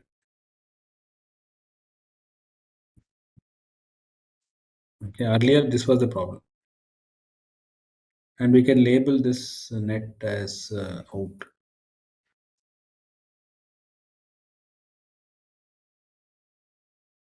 And we can label this as in.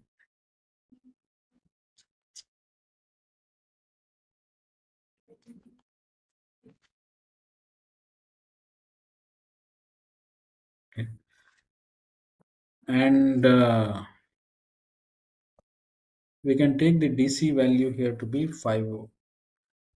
Let us take it to be 1 volt or something like that.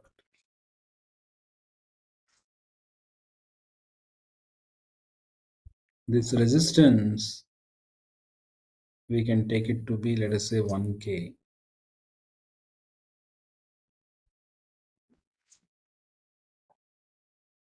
And this is, let us say, 2K. So the gain will be minus 2 by 1. You will remember from your college, right? So the expected output right now is minus 2 volts. Okay, this op amp is a generic op amp. So I think they would have biased it from minus 15 to plus 15. Okay, so it can go up to minus, and we can do a simulation which is DC sweep. Okay, so we can sweep, let us say V, what did we call it? V, is there a name that we have to give here? V in, no? Okay. Maybe we have to say V in or something like that. And type of sweep is linear. Start value is, let us say, 1 volt, 0 volt. Top value is, let us say, 10 volts.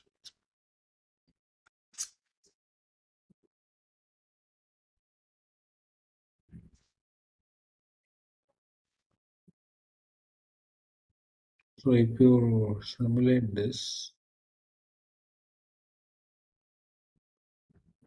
unknown subcircuit called, oh, this is not recognizing.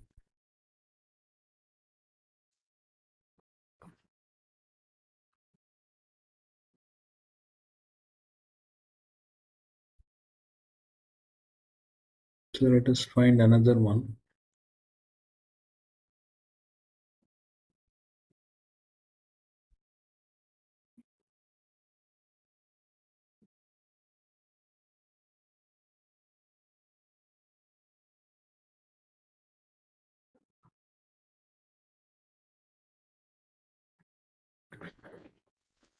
And then we have to place bias this guy. So we'll need 2 more DC guys.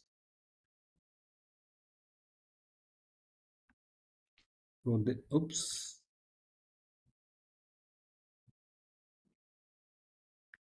So we'll need 2 voltages. First, let us make this 15 volts. I'm assuming that this is a 15 volt op amp. We'll have to connect this guy over here.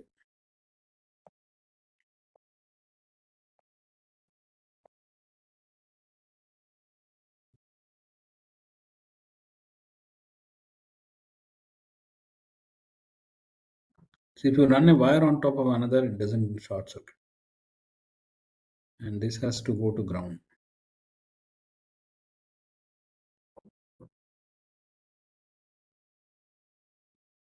And similarly, we'll need one more supply. Maybe we can rotate it and connect this guy to ground.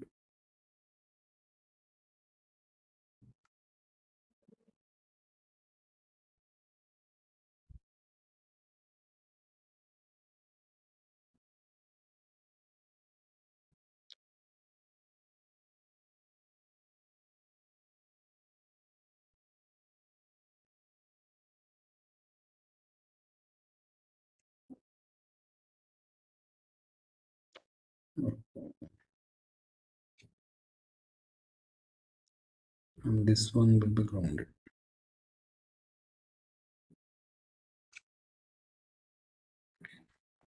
So you can make this 15 volts. So there is a plus 15 volts biasing and minus 15 volts.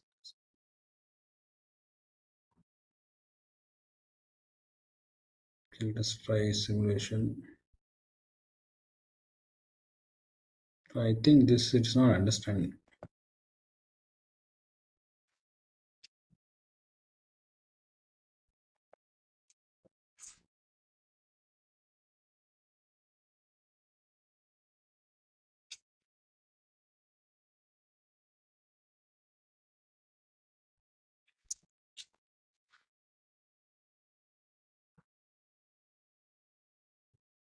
Maybe there is a way to name this guy. It says V1. So V1 is correct.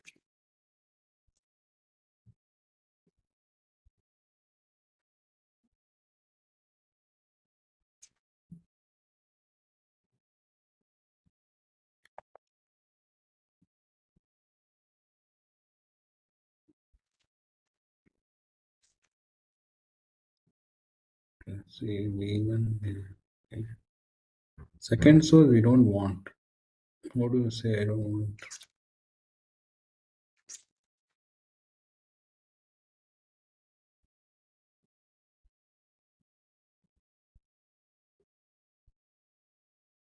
Hmm.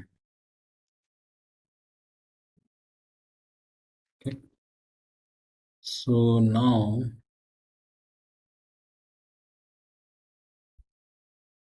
we can. Oops. Okay. Now we can try to find out the voltage at this point. Okay. So we can see that the output voltage has a slope of. It is supposed to have a slope of -2. Okay. So because our gain is -2. Okay. So when the input voltage is +1 volt,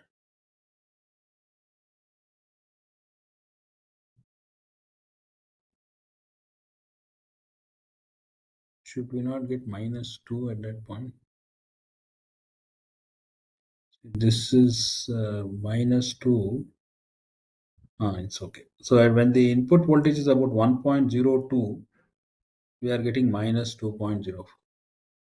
When the input is 2, we are getting -4. Right? So it sort of has a -2 as the, and after around 7 volts, right, you will see that it will level off because our supply voltage is -15 volts. So it cannot go beyond this. We could have started the analysis from -10 to +10.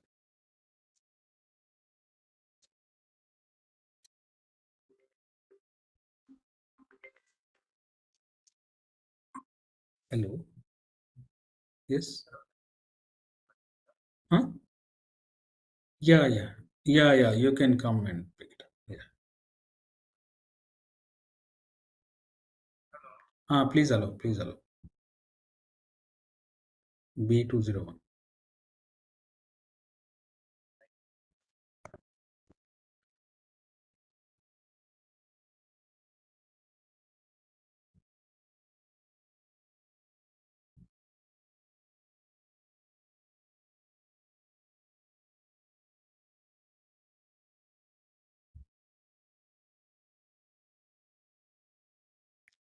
Hmm.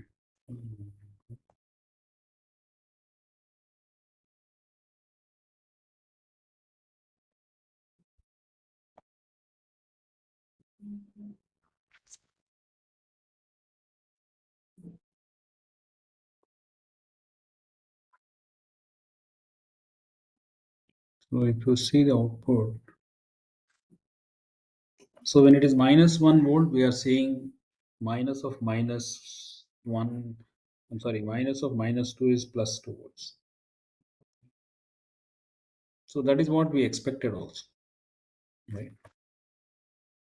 You can also try a transient analysis when the input is a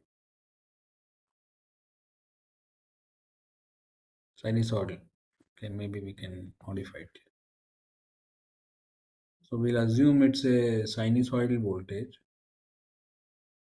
with no offset, amplitude of, let us say, 10 volts. No, not 10. We can make it. Okay, let us try 10 volts. Maybe 1000 hertz.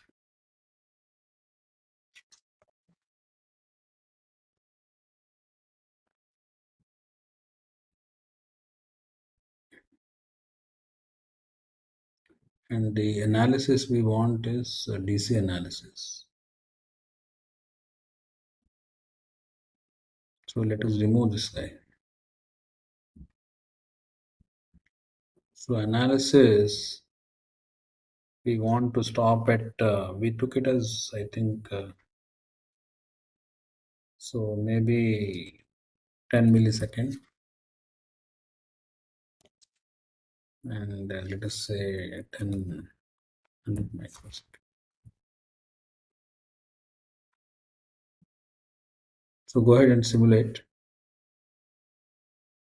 And you may find that the output will clip, okay? Because it cannot go beyond 15 volts. 1 second.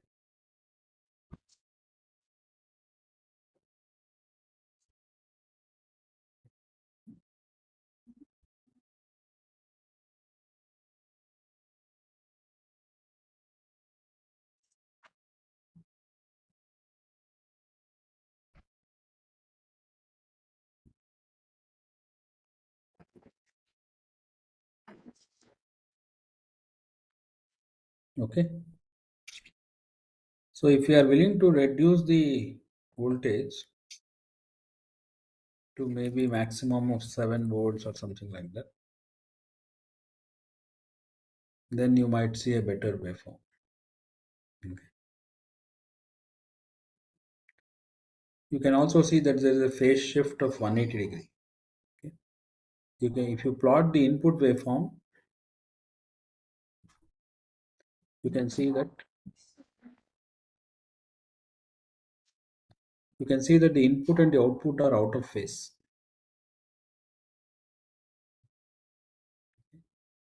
And that shows that the gain is negative.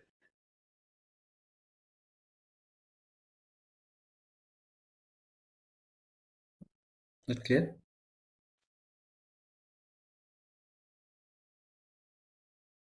What happens if the frequency is high? We can increase the frequency to, let us say, 1 megahertz or something like that.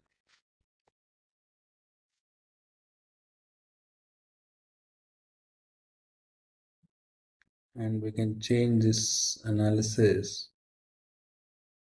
to, let us say, each period is 1 microsecond. So we have to stop at maybe about 2 microseconds. And we have to do it, let us say, every 0.02 nanoseconds.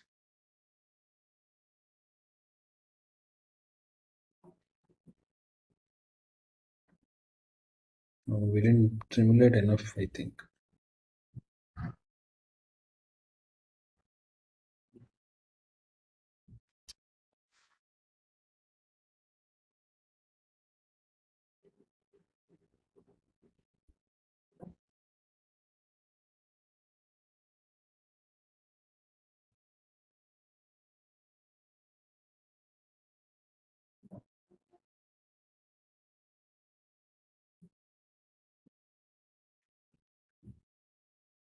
What was the sinusoidal we gave? 1 megahertz, right?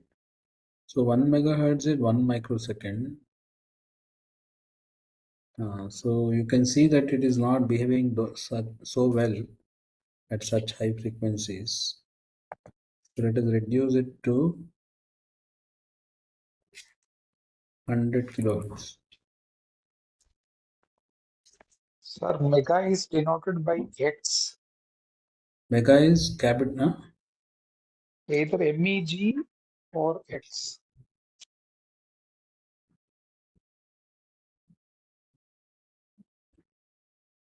Okay, let us do one thing. Let us give like this. So this is 1,000, 1,000. 1, 2, 3, 4, 5, 6. So we are saying that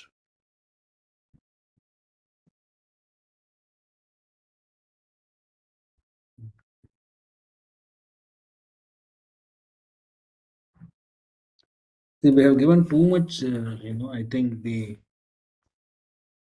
nanoseconds we gave, so it is taking a long time to simulate.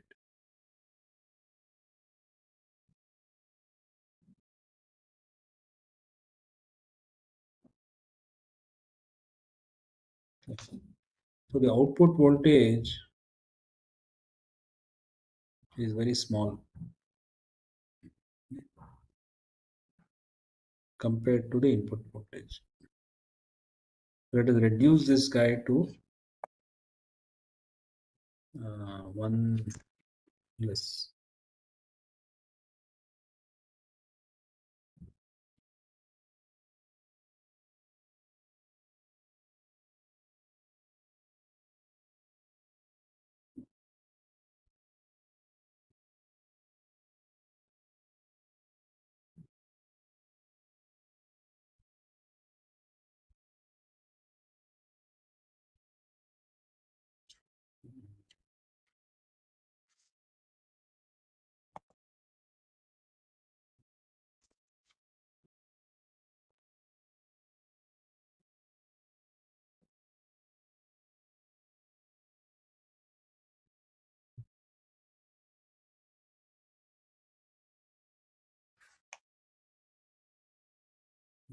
I think our analysis, we have taken, this is one thing. We have to change this. Okay, we have taken one 10,000 hertz or 10 kilohertz. So 0.1 millisecond is our, so let us do it for 1 millisecond.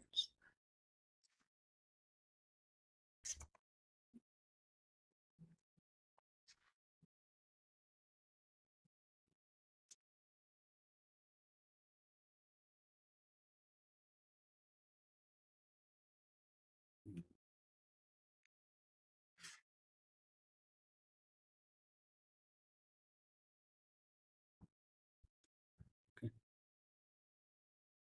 So we can improve the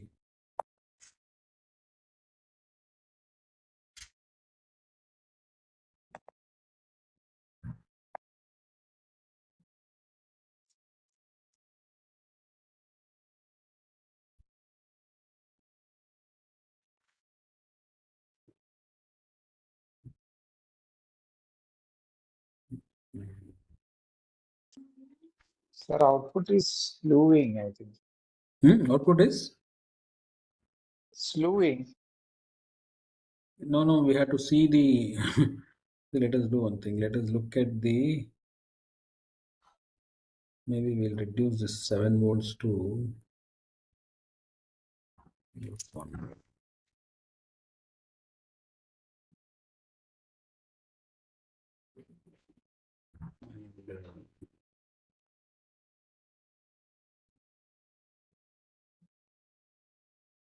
And, mm,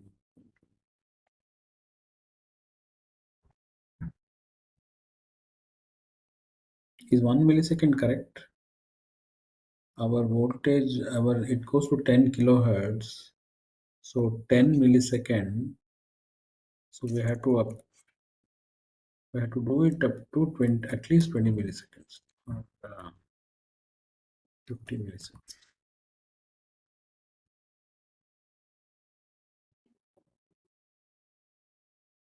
Mm.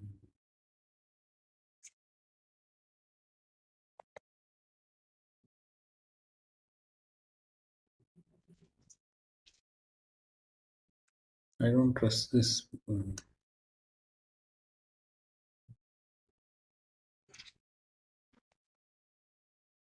Amplitude is 2 volts and no,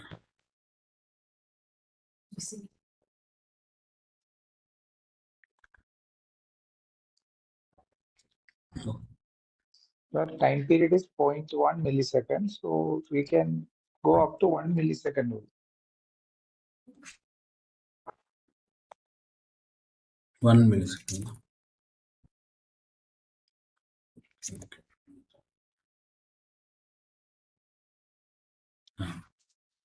So this makes much more sense. See, we have taken a 10 kilohertz waveform. Okay. So each period is 0.1 millisecond. So this is 0.1 millisecond. Okay. And yeah.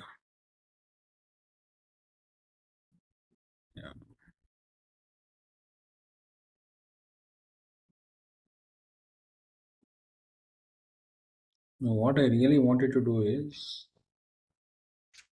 what happens when the frequency goes higher. So let us go to one extra, and then let us also make this 0.1 millisecond.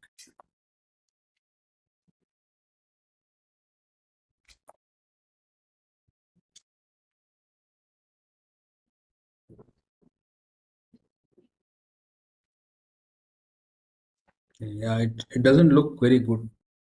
At very high frequencies, this it is no more very sinusoidal.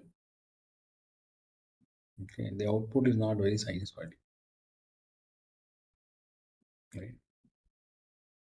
At lower frequencies, it is not bad,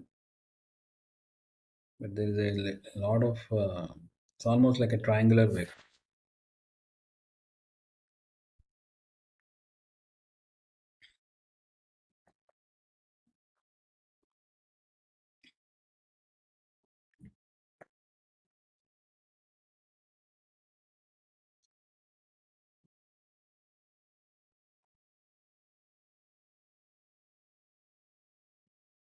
And see, the output sort of doesn't go beyond. Let us do one thing. Let us analyze it a little longer and see what happens.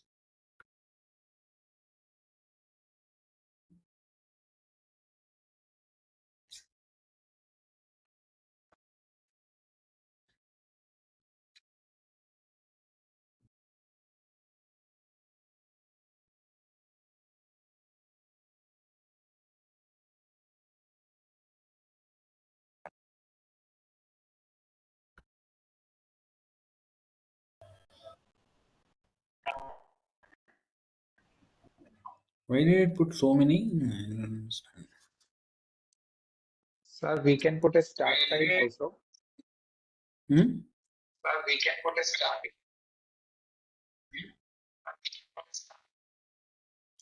Yeah, I didn't change much. No, I only changed it to.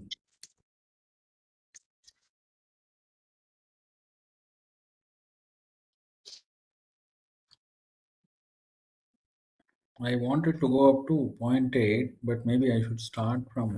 Does it allow me to start from a specific point? Yes, yes. The second argument.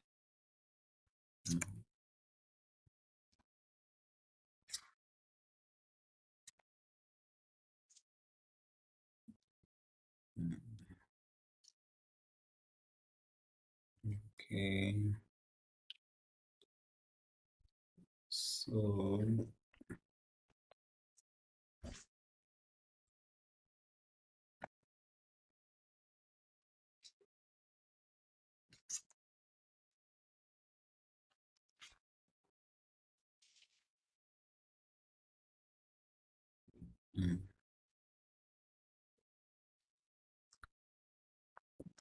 The output is unlikely to go above 0.4, 0.5. Okay, so it's no more acting like a inverting amplifier whose gain is -2. So the input is going from input has a magnitude of 2 volts, right? So if I reduce the frequency,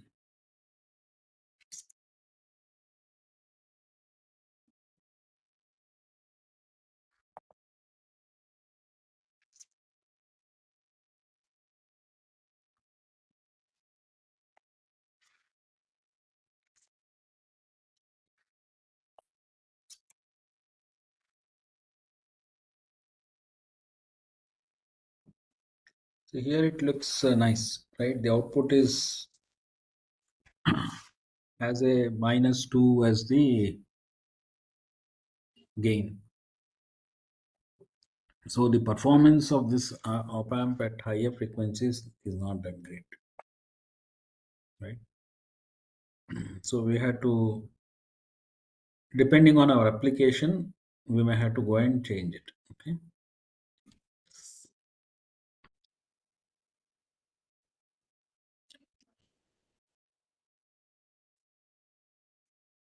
So those who do design, right? They, are not recommended. Simulation is not recommended as a design tool. So they should use design principles of analog circuits to go ahead and design, right? And the verification engineer will go and run simulations to see whether there is, the circuit behaves as designed. Okay. So the amount of simulations that the designer will do will be possibly limited. Okay. Whereas the verification engineer, see, right now I'm throwing all kinds of inputs. Okay. Without caring for what kind of application this is intended for, right? So that is typically how verification engineers will actually do. Okay. So they may try what happens if it is a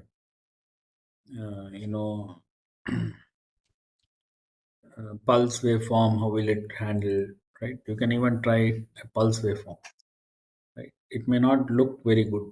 Okay, you can try.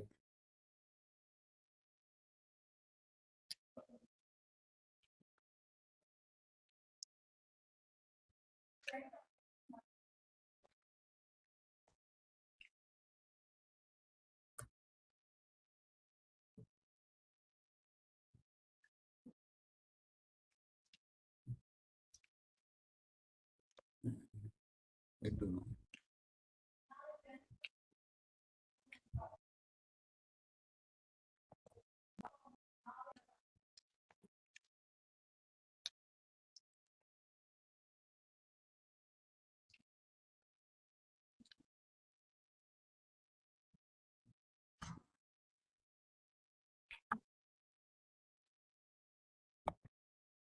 I set 0 to 2 volts.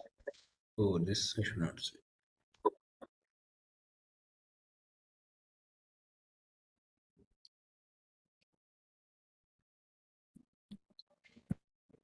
Okay. So this is, you can see that the output, okay, is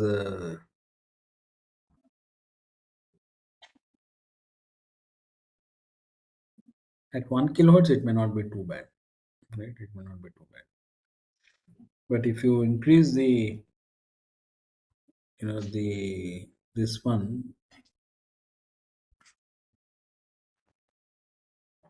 so suppose period is decreased,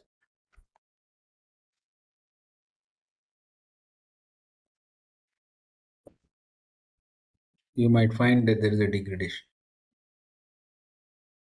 Okay, as you increase the frequency, you will possibly find it will begin to degrade. Okay, right now it is still in kilohertz, but if you start going towards megahertz range, you will find that the output will begin to look bad. So a real op amp, we may be interested in knowing, there may be a lot of non-linearities also. Okay, see, when we plotted for some low frequencies, we can even try doing that, right? We can try to do the AC analysis to understand that better. So we can try doing an AC analysis.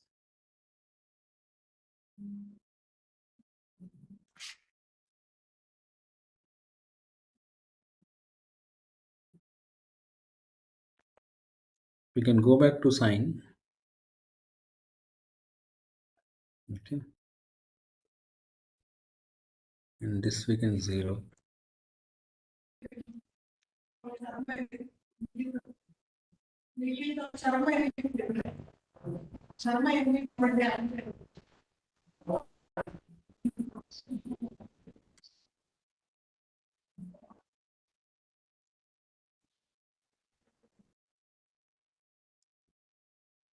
And we'll do an AC analysis.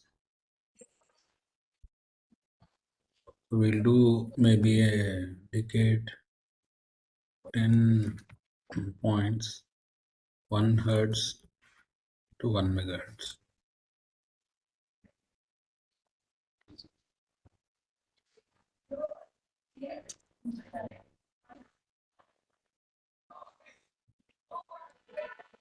And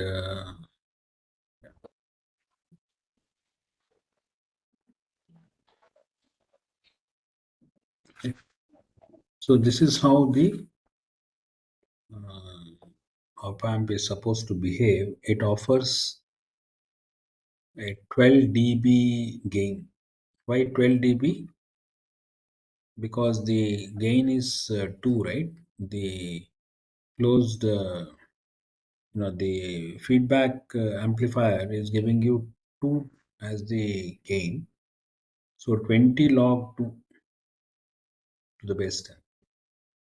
Is it 12? 20 log 2 to the base 10. What is that value?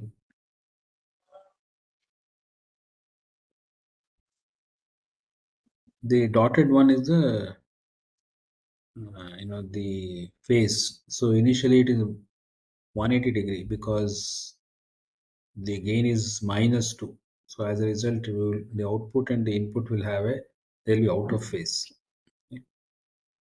And slowly it moves towards um, smaller values. Okay, actually, look at it. Yeah, I see it. It's not going to behave very well after some 40 kilohertz or something like that. We are on this here itself. You can see the performance begins to degrade. So that explains why we saw such poor performance when we tried to have 1 megahertz, etc. See, at 1 megahertz, there is hardly any gain.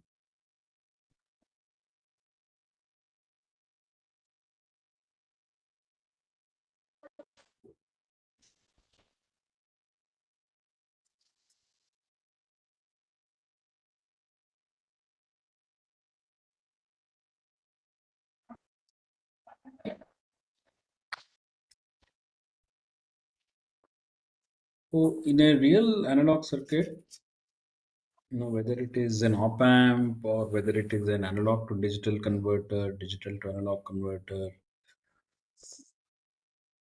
see,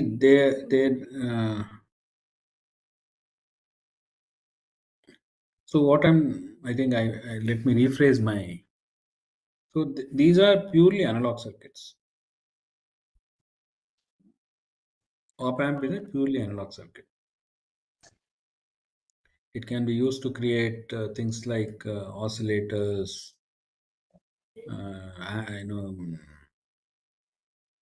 voltage gain amplifiers, current amplifiers. Um, it can be used to perform operations like multiplication, addition, and so on, logarithm, right? So you will find many such applications of op amps in the literature, right? I think they are typically covered in the analog integrated circuits, right? You may have taken such a class. So those experiments you can do here. Okay, you can do them and understand how the circuit behaves. But in addition to these pure analog circuits, we may also come across a lot of mixed signal circuits which have digital components also. Like an example could be the analog to digital converter or the digital to analog converter. And you may also come across what are called as power circuits. Right? So in order to see today the large circuits that we use, right, which are like millions of gates and so on, it may not be possible for you to have a single supply, right? You may have to have possibly multiple supplies. And see the performance critical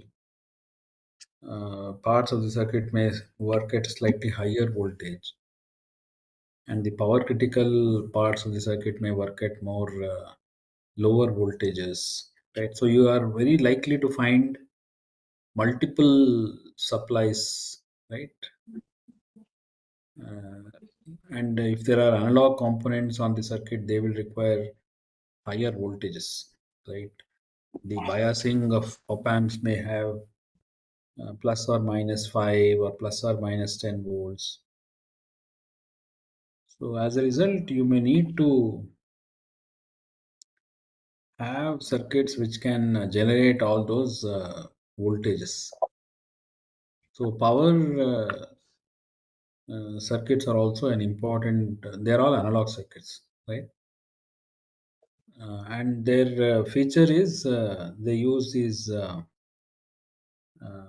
slightly more different kinds of devices. The kind of transistors that are used in those power circuits is slightly different because they have to have much more current. Okay, so they take a lot more current than these transistors in these op amps and so on.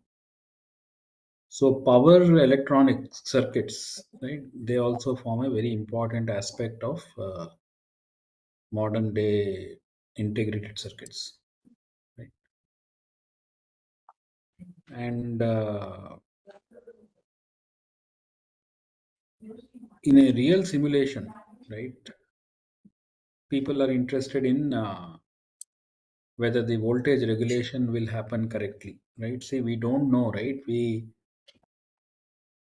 The amount of switching activity in the circuit, the digital circuit, it's not easy to predict such things, right? It is purely dependent on the what kind of inputs we are giving, right? So imagine there is some sort of an image processing application or something like that. So when that image processing application is running, right, for what kind of inputs will the amount of circuit switching will be the maximum? So that the verification engineer will have to sort of create such an input. And when that particular input is being given, whether the voltage regulation will get impacted, right? So that is a kind of verification somebody may want to know. See, the analog designers may not, they would have taken certain specifications and designed the circuit. How much current the power electronic circuit has to source, right? So they would have taken those kind of specifications and designed the circuit. When you put everything together, it is typically the case that different people are designing different parts of the circuit. The power electronic circuits are designed by a different group. The things like A to D converters and D to A converters are designed by a different group. The digital circuits are designed by a different group, right? Then you are going to integrate all this, and then you still need to verify whether everything will work, right? And under different kinds of inputs. So I was giving you the example of that image processing. So see, that is called a system level verification. So when you are trying to simulate the entire circuit, so these are all tough things, right? It's not easy to set up such an experiment, because what will happen is the tools are not, see, the modern day tools, see, this LT Spice is a analog simulator. It is going to try and form differential equations and solve them for transient analysis. For AC analysis, it may do slightly similar things, right? And for DC analysis, it'll so the kind of things the LT Spice is capable of doing is different. Similarly, digital simulation is very different. There we don't worry about the ringing that may be there in the circuit and all those kind of things. We will not get that kind of information. It only can give us zeros, ones, and maybe unknown values, things like that. So when you want to sort of put it all together and do both digital and analog simulation, see that requires a great deal of know-how. You have to bring different tools together. If you go purely by, if you try to simulate everything in analog, the difficulty is it will take too long. See, our digital circuits are too big. So if you try to model them like this, if you use the analog models for digital circuits, the simulation time will be too high. Okay. See, right now it is doing very fast because there are not that many components in the circuit. So try doing a much larger circuit here, you will see that it will slow down. The simulation cannot be so fast. And sometimes the LT Spice in particular, I have not encountered that kind of a problem. But many times these analog simulations, they don't converge. They may take very long. But the LT Spice, I personally find it very interesting that I have not often come across that. Okay. See, I have used a few other analog simulators where when you push this simulation thing, it takes sometimes it will go off into a because they are using a numerical procedure and that convergence may not happen at all. So the simulation just doesn't end. Okay. Maybe it happens in LT Spice also, but I have not often come across those. Frankly speaking, I have never come across that. But maybe I have not designed very big analog circuits. That's also possible. But uh, in the same circuits when I have tried to simulate in other simulators, I have seen convergence issues and things like that. So this is a good and robust tool. Okay, I think it is widely used across the industry. What I think cannot do is that mixed mode and all it cannot do. I don't think you can have digital and analog in the same simulation and perform mixed signal simulations and so on. There are people who have invented other languages like Verilog A, where analog circuits can be described in Verilog. Okay, but those tools are not unfortunately free, so you can read about them, but you may not have free access to those tools. You will have to maybe your lab has it and then you can use it.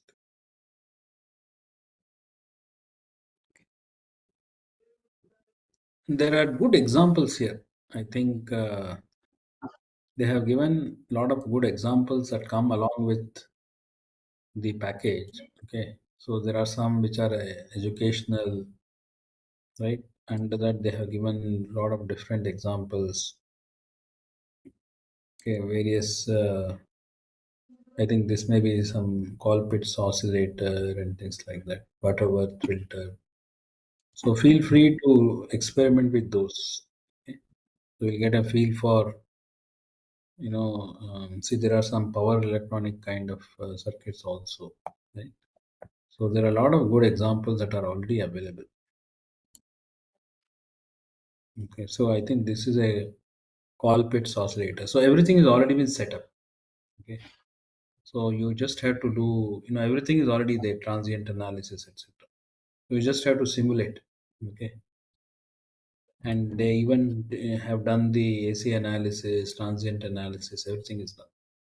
So you can see that when you turn the Colpitts oscillator on, it takes a while for the simulations to pick up. So initially there are no oscillations, but now slowly the oscillations build up.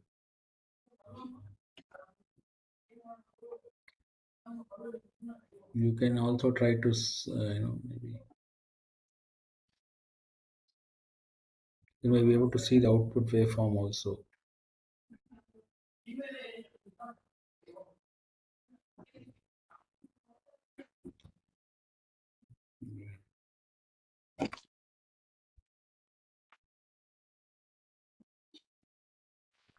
I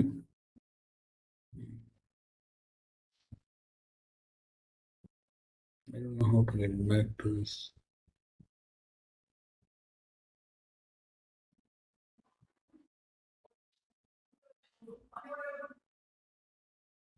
So this is the, I don't know why it's brought in the current there.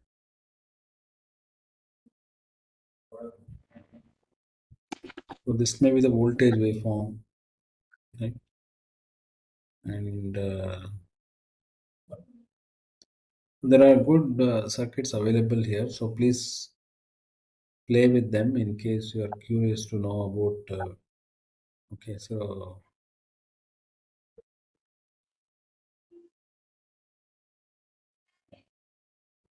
I think contrib is the, sometimes other people contribute to their, so some people may have contributed some of these things.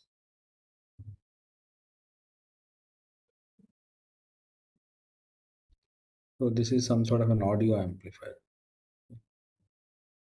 So you can again do a simulation, okay? And if you are curious to know what will be the effect of these various, so you have to understand the design, okay, and try to vary some various values to see how they impact the performance of this audio amplifier.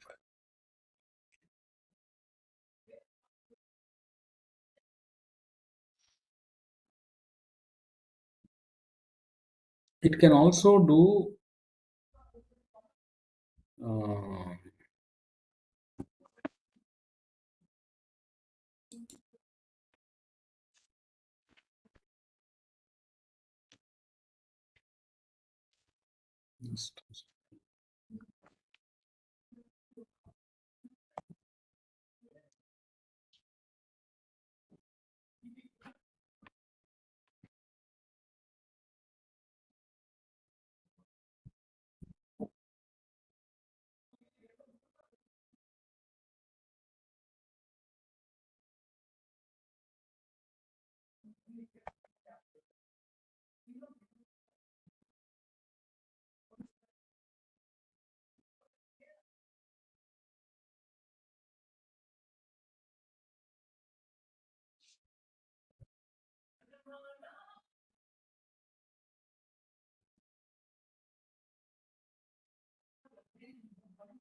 see, if you want, you can export this data.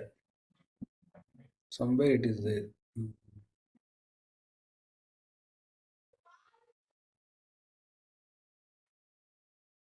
So you can export this data. See, save plots. Okay. Export data. So then you can take that data into another tool and analyze. Similarly, you can perform an FFT analysis. Okay. So let us look at VA. Okay, I don't know what VA is. It may be an input wave. So let's go ahead and do it.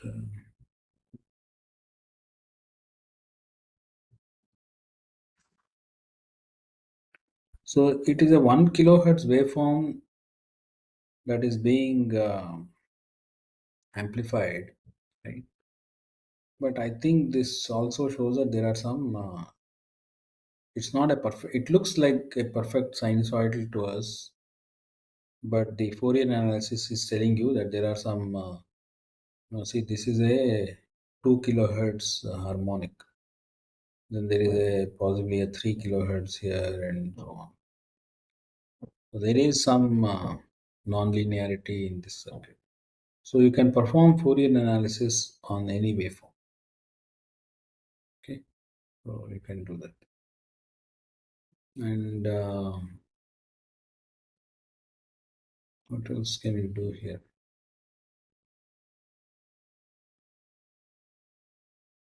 Okay, but we have pretty much covered most of the capabilities of this tool, right? So now what you have to do is to use it to verify. Maybe you can take some exercises from the books that you have studied, okay, and capture them here and perform an analysis, right, to see it whether it behaves the way it is supposed to behave, and so that would be a very useful exercise for you. Okay, so try. See, we did a very simple one like an op-amp based inverting amplifier. So you can try a non-inverting amplifier, you can try integrator. So the experiments that you typically do, see, doing them ahead of time and then going to the lab may be useful. Okay, and the advantage of this, guys, you can also do things like you can vary things. Okay, so you can change the frequency and see how it impacts. Those things in a lab are not so easy. You have limited time, whereas here you have some advantage. It's a free tool. Okay, so Professor Panda, will you use this?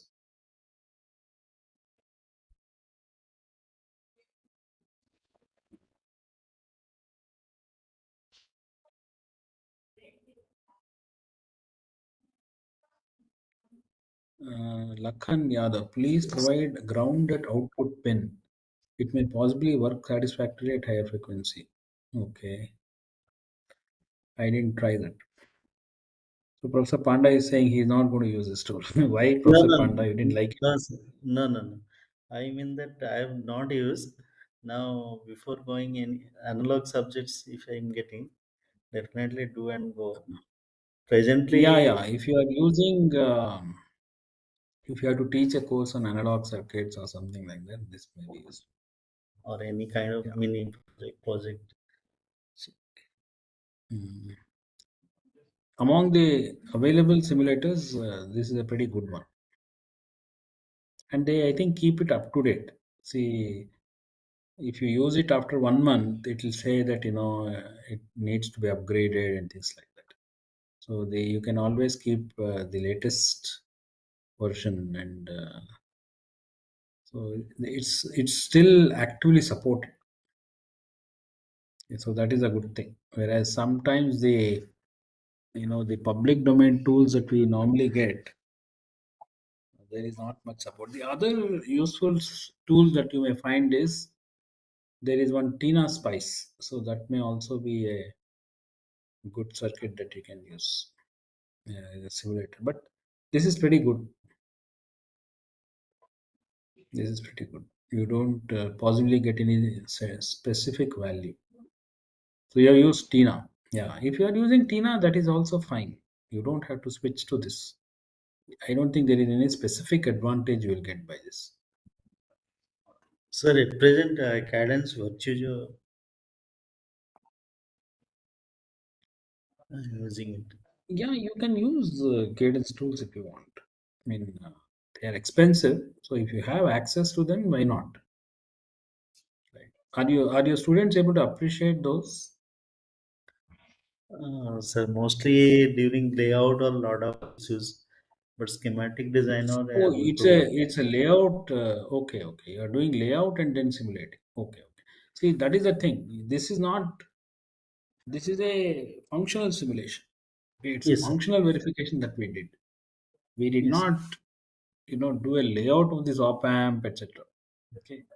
What we are doing is a functional verification to see if there is any Yes, functional bug. Okay, yes. maybe the resistance was not chosen correctly, or capacitance was not chosen correctly, or the op amp. See, we use one particular op amp, right? We arbitrarily picked up some op amp. Yes, sir. You have to look at the application. You have to look at the application, and depending on what kind of this op amp, what does it drive? Is it an audio amplifier that you are designing, or is it for some medical application? So that is the reason why you find so many kinds of op amps. Okay, so if you go and see, the word op amp may mean different things to different people, right? So if you go and see the people who use medical electronic circuits, there the specifications are very different. So that is the reason why even today people are designing op amps. Otherwise, you think about it, what is the need to design new op amps anymore? Because there are tons of them already, right? Just that the applications are changing constantly, and the specs are changing constantly. So if you go to the industry like analog devices and so on, you'll still find people designing op amps. Lakhan Yadav says cadence is suitable for 180 micron technology, nanometer technology, but LT spice is for 1 micron. Okay, that I don't know, man. See, there is no, I mean, in my work, I didn't see any micron, etc. I thought this was more of a functional simulation. Okay. So Lakhan Yadav, I'm not sure about that. Okay. You can choose your own models if that is what you mean, right? So in LT Spice, there is a dot model command that you can introduce. See, maybe I didn't mention that. See, whenever you use these circuits, see, there is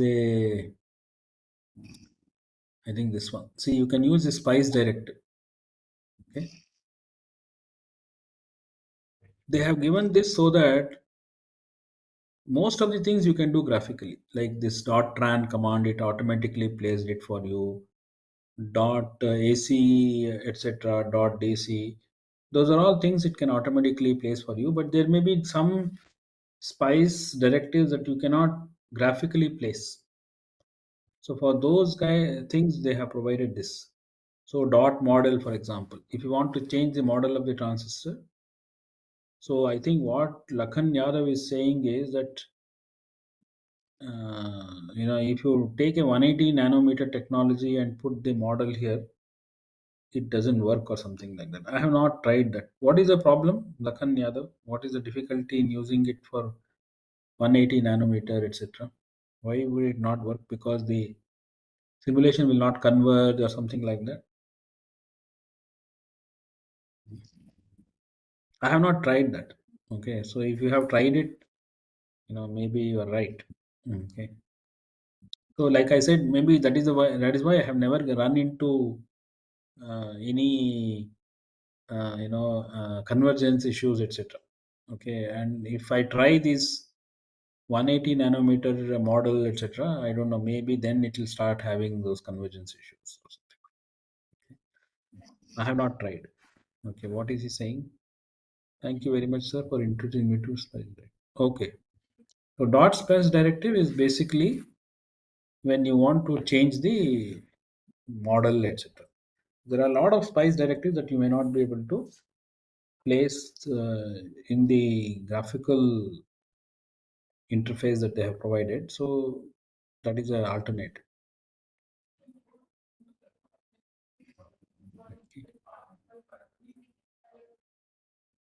All right. So today basically we looked at analog simulation. See, frankly, it would have been ideal if we can use something like Verilog A or something like that, but there are no tools. There are no free tools. They're all they cost money. I don't have access to them. So in the absence of such tools, the next best thing we could do is try to, and you can port the output. See, LT Spice allows you to export the data into a file, right? Somewhere I saw export. Okay.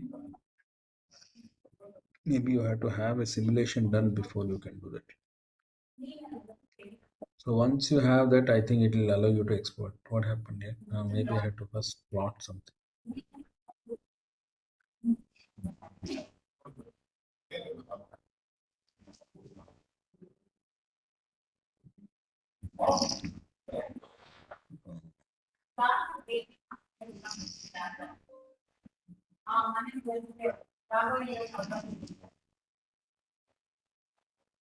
See, now you can probably go and say file export.